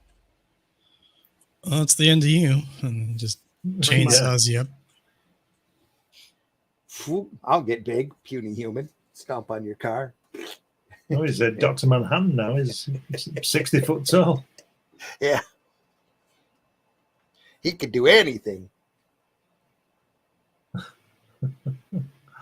That's great, isn't it? That's why he really didn't last easy. that's why he didn't last in Justice Society for so long. For very long. He was way too powerful. He'd get a task. Everybody would get a task. They'd run off on their different adventures, chasing after whatever MacGuffin, and he'd disappear for a second and come back with it and go, well, where's everybody else? Help my baby. You got to save my baby. Good Lord. They'll be burned alive. Good Lords back then. Mm. And the last picture, did he slip on the car? No, he just stepped on it. Squished it. So he won't get away.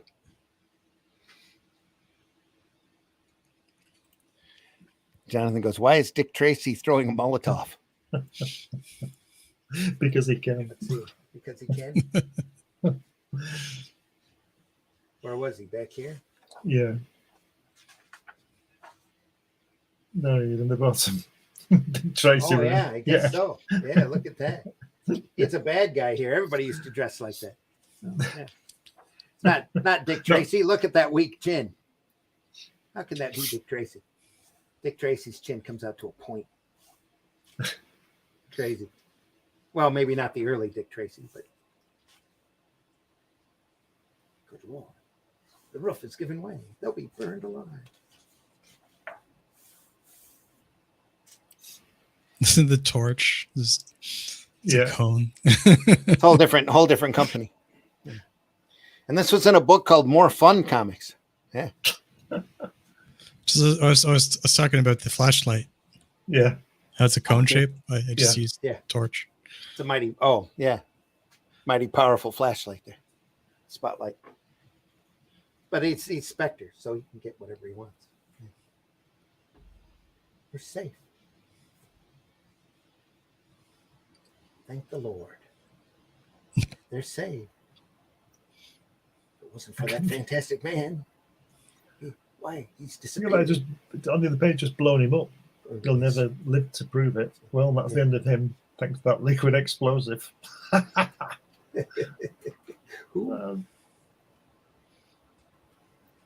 Some call me the Spectre. Look into my eyes. Look deep. See the faces of those who died because of you and are waiting for you, Dr. Craig. Join them. They're all in hell. What? A scream. Dr. Craig collapses. Dead? One less vermin to peril decency. But there are others who need my attention, and the Spectre is ready. Bwahahaha. More fun comics. More fun comics. For further Fantastic. adventures of this new amazing comic strip character, which is thrilling thousands, read every issue of More Fun Comics.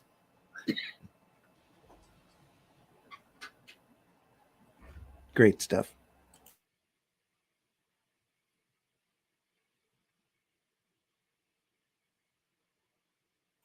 Whoop. Sorry about that. I need to change my icon here. It went away. What happened? Sorry, just housekeeping. There we are. Who's next? Hawkman.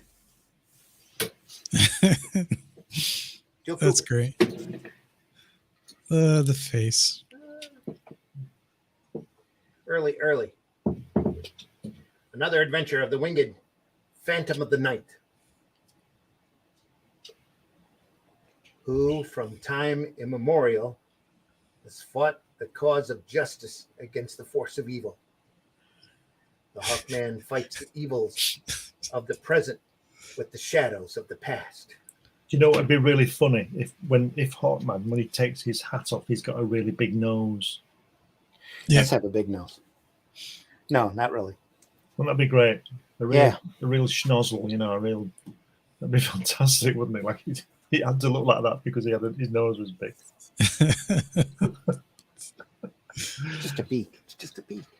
It's kind of like those plague doctor masks almost. Yeah. Yep. Very much so. Wow. I'll just tell say I'm this. the hero. I'm in the green suit. Yeah. If you look at the 5th panel with the sword, things don't change, do they? Yeah, that's ridiculous. Yeah. I think he's got a secret compartment in the beak. Well, yeah, he keeps his sandwiches in there for later when he's a bit peckish. He doesn't have a shirt to hide it in, so yeah, maybe. That's his utility belt. Yeah. That's a real Flash Gordon there, that guy, isn't it? Yeah. Yeah. Probably the main inspiration, the Hawkman. Yeah. Wouldn't surprise me. Nicely set, though. They're very, very moody. Yeah. Really good. Who's the artist on this one, did we say? I think Do we it's know? Kubert. I'm pretty sure. Early Really? Kubert. Really? Right, okay. I could be wrong, though. But, Well, as much as I like it, he certainly do that a improved. lot.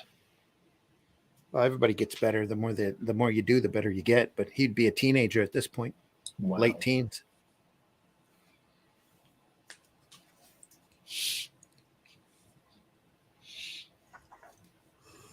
I could be wrong, but I thought he did the majority of the Hawkmen back during this era, at least. Wow. And he looked like this. He didn't look like how he looks, his modern style. Yeah. That came around after the code, I think, or right in the 50s or so. He developed that style, did tour, and was working on the war books for DC. Speaking of God, I think I've just been saved a job mowing the lawn because it's starting to rain. They didn't make it that far. Didn't mow the lawn yet. No. I was going to do it after this show, but God said no. So that'll be the neighbours upset another day. Flashlight torch is like one of those adverts you get on Instagram advertising 50 million lumens, and for $50, yeah. When you buy it, it's no brighter than a candle. Absolutely. Yeah. I learned early on you don't buy stuff off of any of these platforms. It's just none of it's what they advertise. I've got I bought a 2-foot tall Maltese Falcon replicant, thinking that I was going to have a great statue, and it turned out to be about 6 inches tall. And he turns up with some Taj Mahal reference for a palace. He was an archaeologist, if I remember right. Gets into an old digging and finds the the hawk and the Yeah. wings and the That guy lighter than air belt. that guy in the last panel with the purple, Yeah. he's from Carolina. He says, "Hurry, y'all, hurry." I know it doesn't say that. No, it says Yalla because in the previous one, I know. I'm just saying y'all. Yalla. Okay. Yeah, it's Yalla. Yalla, hurry. Even we cannot snap too openly. Environments. Kidnap. Even we cannot kidnap too openly. And look The at her there. varmints? It says she wanders through the shop district. There's nobody there. Just wandered with a displaced arm here. It's longer than it should be. Yeah.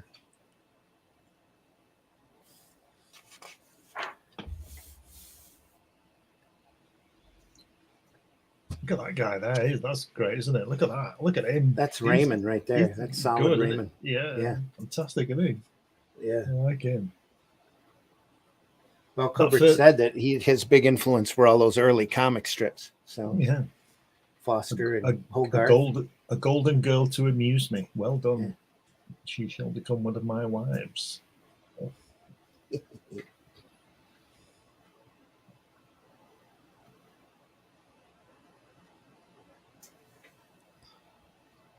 Looking mysterious in front of a checkerboard there. Natives are running. Great folds on that very, very first panel of that guy looking at the big guy, but the top panel, top left. Yeah, but the top left. Look at the way that fold. No, on the other page, the first page. Yeah, the way he's folded over his shoulder there. It's fantastic, isn't it? Mm-hmm. Yeah. And that look he's got in the next panel. It's really good. Yeah, this does remind me of a panel from Raymond, Alex Raymond from Flash. But the panel below it, he suddenly turns Chinese. Yeah. He sure did. And that's obviously like a Fay Ray girl, isn't it? Yeah. That's the Hollywood hottie of the day. Yeah. Those arrows on the other page going into the window there. Yeah, that's great, isn't it? He brought his trusty slingshot.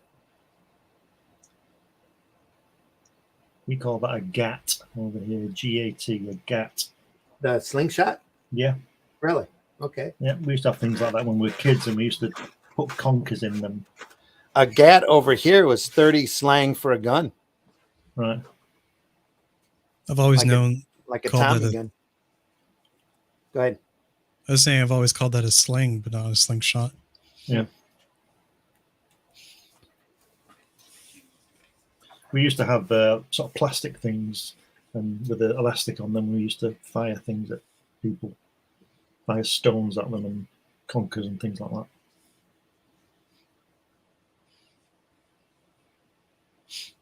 They're like they have them in Canada too. But to do what, whiskey? They have them in Canada too, but you can get like different gauges of power and stuff on them, so they're considered a weapon. Yeah. Yeah. Don't see many kids with them today. No. LMAO, classic comics, got away with dialect emphasis. Yeah. Yep. Sure did. Kill him. Sockman ever team up with the intrepid archaeologist Minnesota Davies? Not that I'm aware of. Does get a female companion here pretty quick. Hawk Girl. That he somehow reproduces that belt.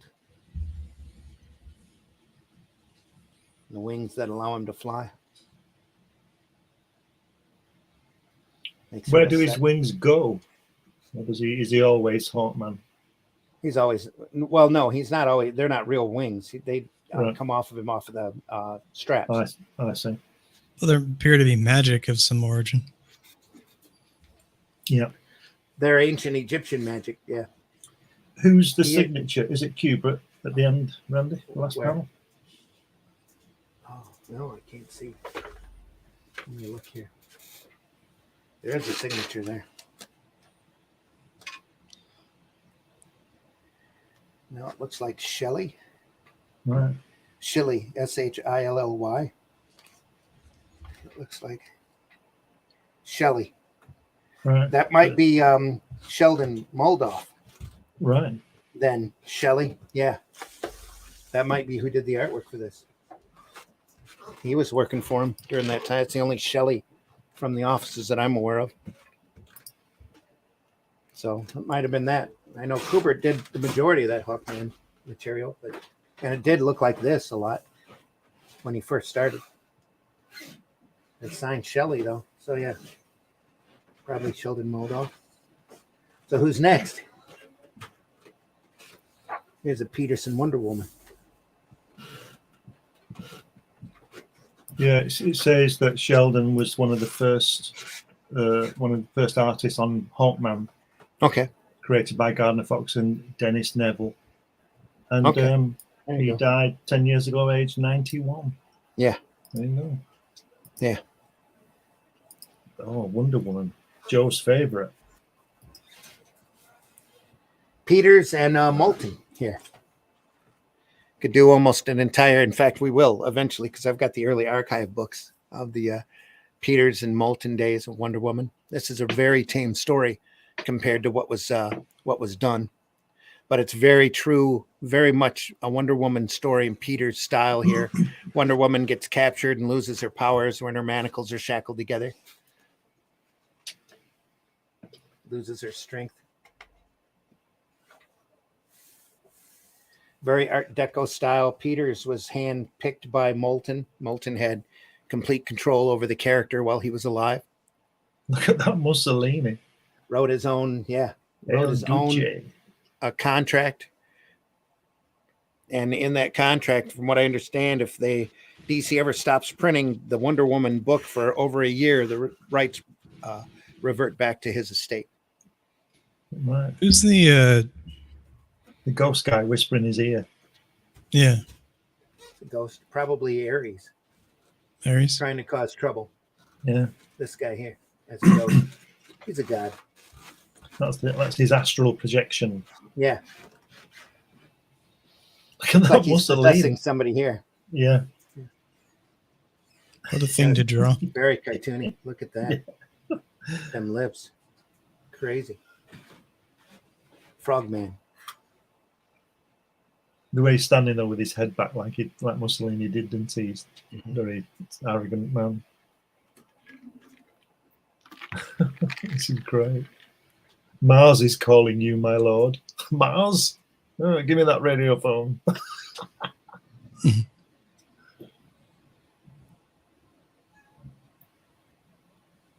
Have you noticed it seems to say Wonder Woman a lot because they always have to put the dash in. Seem to break it up. Yeah, they to get the spacing wrong. Well, look at the hand-drawn word balloons here. It's crazy. Yeah. Look at the big tail here going down to this guy.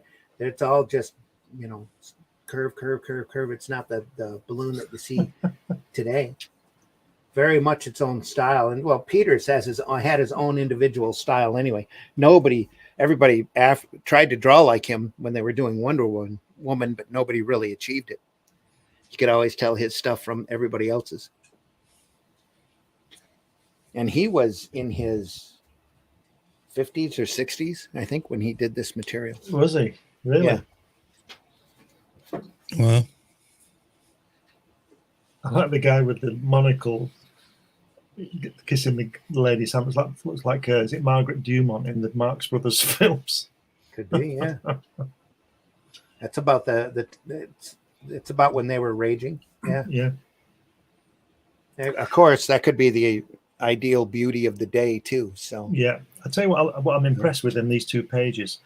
I haven't read all the text, but there's a lot going on story-wise, introducing you to stuff and setting the tale. Yep. But it's not too oppressive. Mm-mm. This is great. I've never seen this before. I've got the first 3 archive books of the stuff. It's just about everything that Peters did, just as other assistants were starting to come in. But it's real fascinating stuff, because not just because of the art and the deco look to it, which is incredibly unique, but the writing on the stories are very odd I mean, they tell complete stories and all, but Moulton made sure to include every fetish and deviant behavior he possibly could into the books. He says So there, yeah, he crazy. says, Aphrodite yourself were never so beautiful. And she says, what is this, a movie act? And he says, you are the only girl I ever loved. Marry me and come to my castle in Spain. Spain is a lot farther than I'll ever go with you, glamour boy. Absolutely brilliant. This guy's having a lot of fun doing this.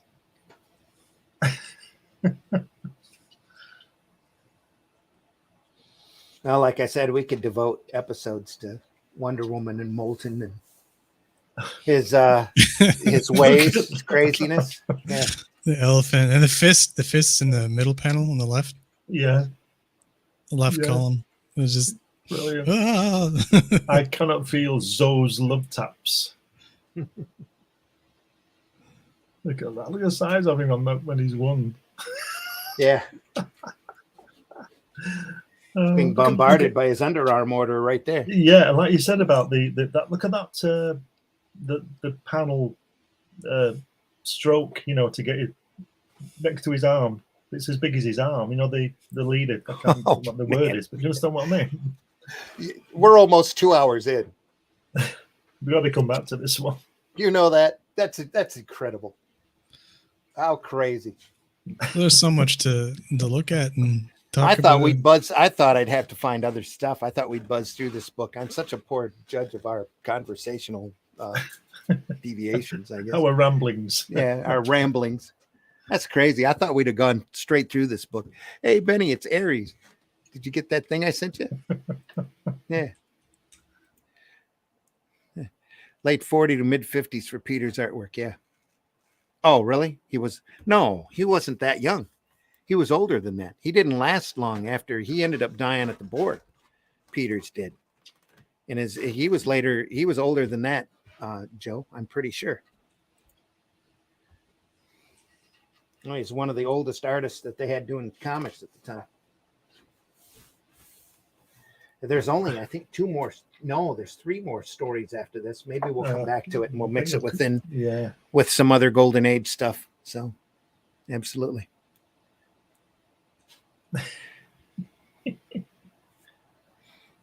What's that panel around when she's sitting down? What's going on there? Where? In the center panel. Here? Yeah.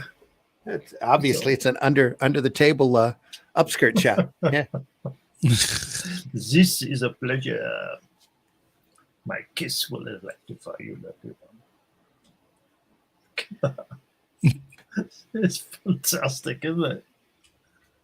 We can start with the story again next week. Yeah, I think we should. Yeah, because I'm enjoying this. Get Russ in on it. We can pull out some other Wonder Woman stuff or whatever. But there's still a Submariner, a Plastic Man, and a Spirit story to go after this. Let's do it next week. Yeah, we'll do it next week. I'll pull up some other old Golden Age material as well, and we'll go from there. Folks, we've been looking at The Great Comic Book Heroes by Jules Feiffer. 1965. This was printed. Every once in a while, they'll do a reprint of it. Go ahead, Whiskey. Sorry. After that 30 some odd page intro, like the contents of the book is just, it just blows you away. It's like, it was almost worth it. Yeah. Well, he goes into detail, and that's why he spent all that time. Is he goes into detail about the characters and the influence they had on his life and his boyhood. So I'm sure if you actually read it, it's very interesting. But like if you can't read it, yourself. No. I'll find some passages and we'll read it next week. Oh, cool. We'll read some of it. Yeah. So it'll be good. In the meantime, I've got a picture of Jules Feiffer here at the board. This is probably 10, maybe 20 years ago. Sitting in his front door. Like when he was cartooning. Yeah. And I have a quote from him as well. It says, I told the doctor I was overtired, anxiety-ridden, compulsively active, constantly depressed, and reoccurring fits of paranoia. Turns out I'm normal. Yeah, I can go with that one. So yeah, The Great Comic Book Heroes, folks. We'll pick it up again next week. Have a part 2. Yeah, maybe Russ will be here. Maybe we'll get more people in on it. We'll take a look at even more Golden Age material, then we deeply appreciate everybody stopping by. We're hitting that 2-hour mark. Pretty close. Time flies when you're having fun. So that's it exactly. He's obviously Swedish or maybe Dutch to be that tall. Yeah, Scandinavian. 840 release. I'll look up Peter's also and see how old he was. We'll get more in on that too next week. Since Wonder Woman beat Joe Glass, is Mike Tyson next? Perhaps. Perhaps. Yes, I could join you and bring some of my older Wonder Woman books. Oh, Joe, if you want to do that, you're like I said, you're always welcome. Do it, Joe. Do it. Let's plan on it. We could concentrate on Wonder Woman next week if you want. I've got the first 3 archive volumes. It's all amazing stuff.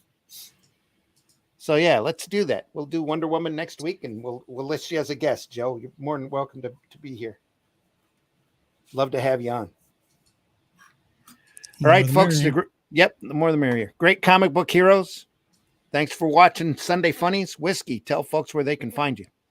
You can find me on the old X under Bandit and Ricochet, where I do 3D modeling and for production and stuff like that, for personal use, miniatures, action figures, statuettes, you name it, I can model it.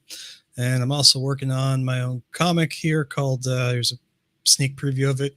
It's called Driftwood, story about necromancers, high fantasy, flying ships, and a whole bunch of other interesting kind of things that you might find,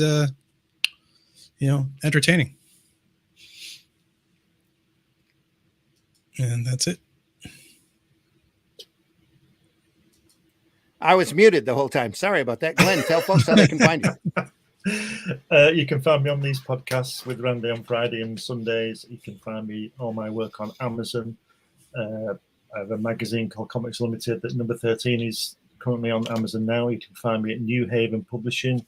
And you can also find me on Tuesday on Fun My Comic with a Hatch annotated book.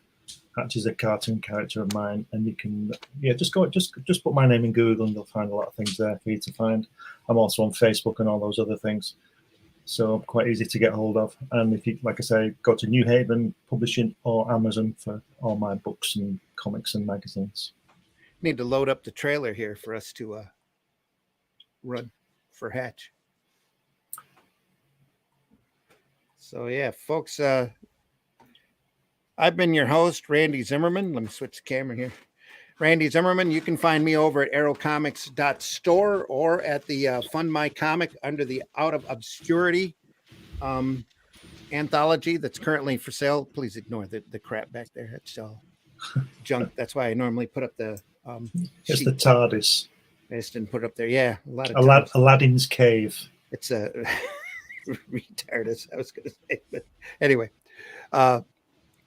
folks, we deeply appreciate you being here. Aerocomics.store, where you can find books like HeroBot Zero that I do. There's 2 issues of that currently available, with the number 3 probably coming within the next few months or so.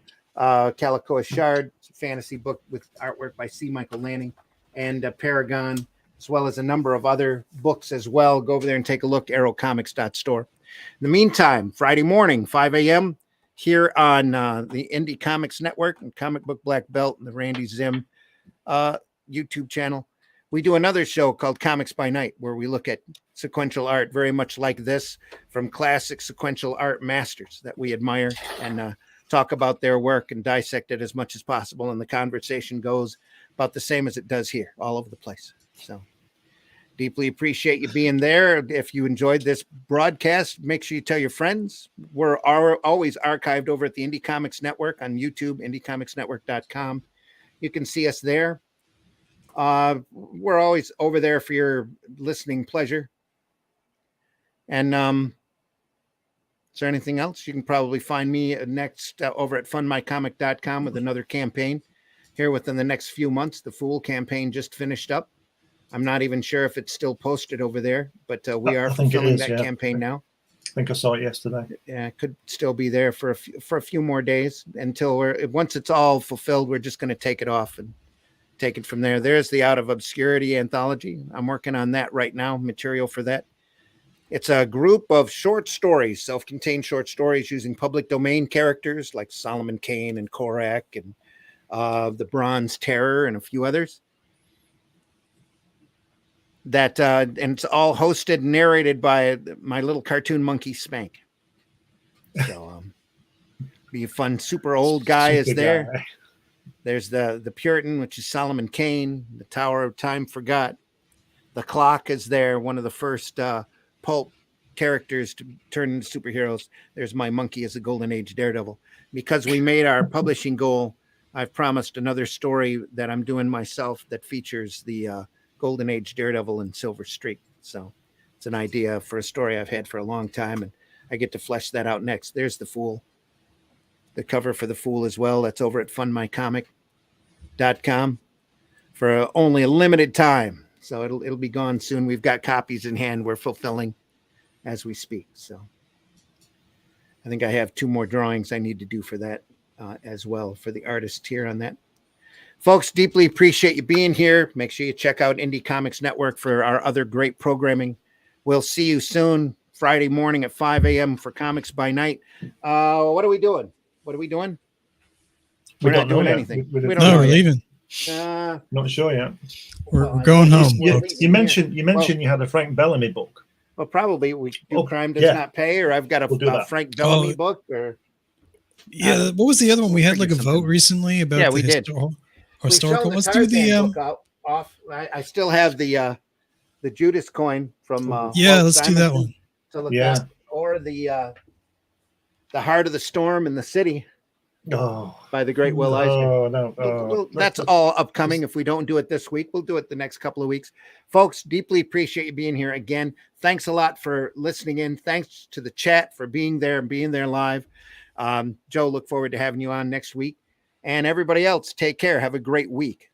If See you ya. get a chance, go visit your local retailer and check those boxes that are closest to the floor that might not have been looked through very often. You don't know what gems, what great stuff is out there. And there's a lot of great stuff out there. There's just a ton of stuff that you'll find at your local retailer. Plus, look at fundmycomic.com for other great comic materials. Bronze Star is up there. Scribbles by Kelsey Shannon is up there. A lot of great products. AR 13L is up there as well, almost hitting 20,000 on their campaign, the little Merc made. So is that hand pink waving? Yeah, there you are. Thanks, Matt Black. Thanks, Joe. We'll see you soon. Got a few bumps and then we're out of here.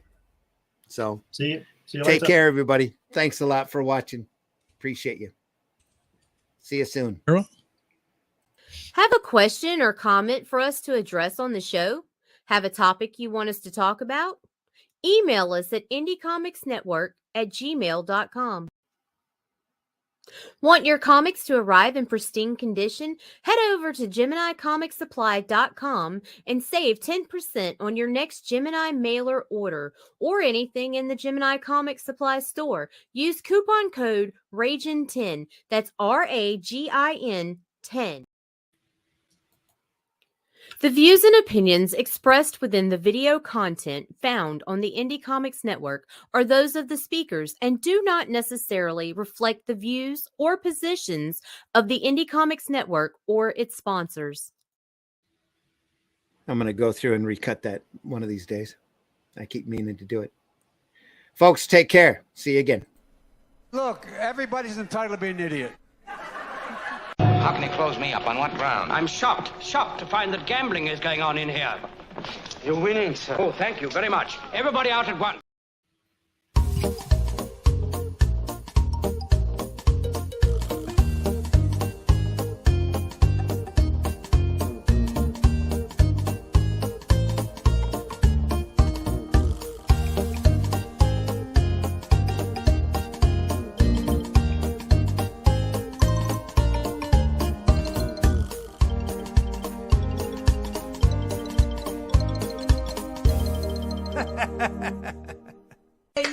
Yay! Think about what you've accomplished. Do you draw the Flintstones naked? There's a market for that.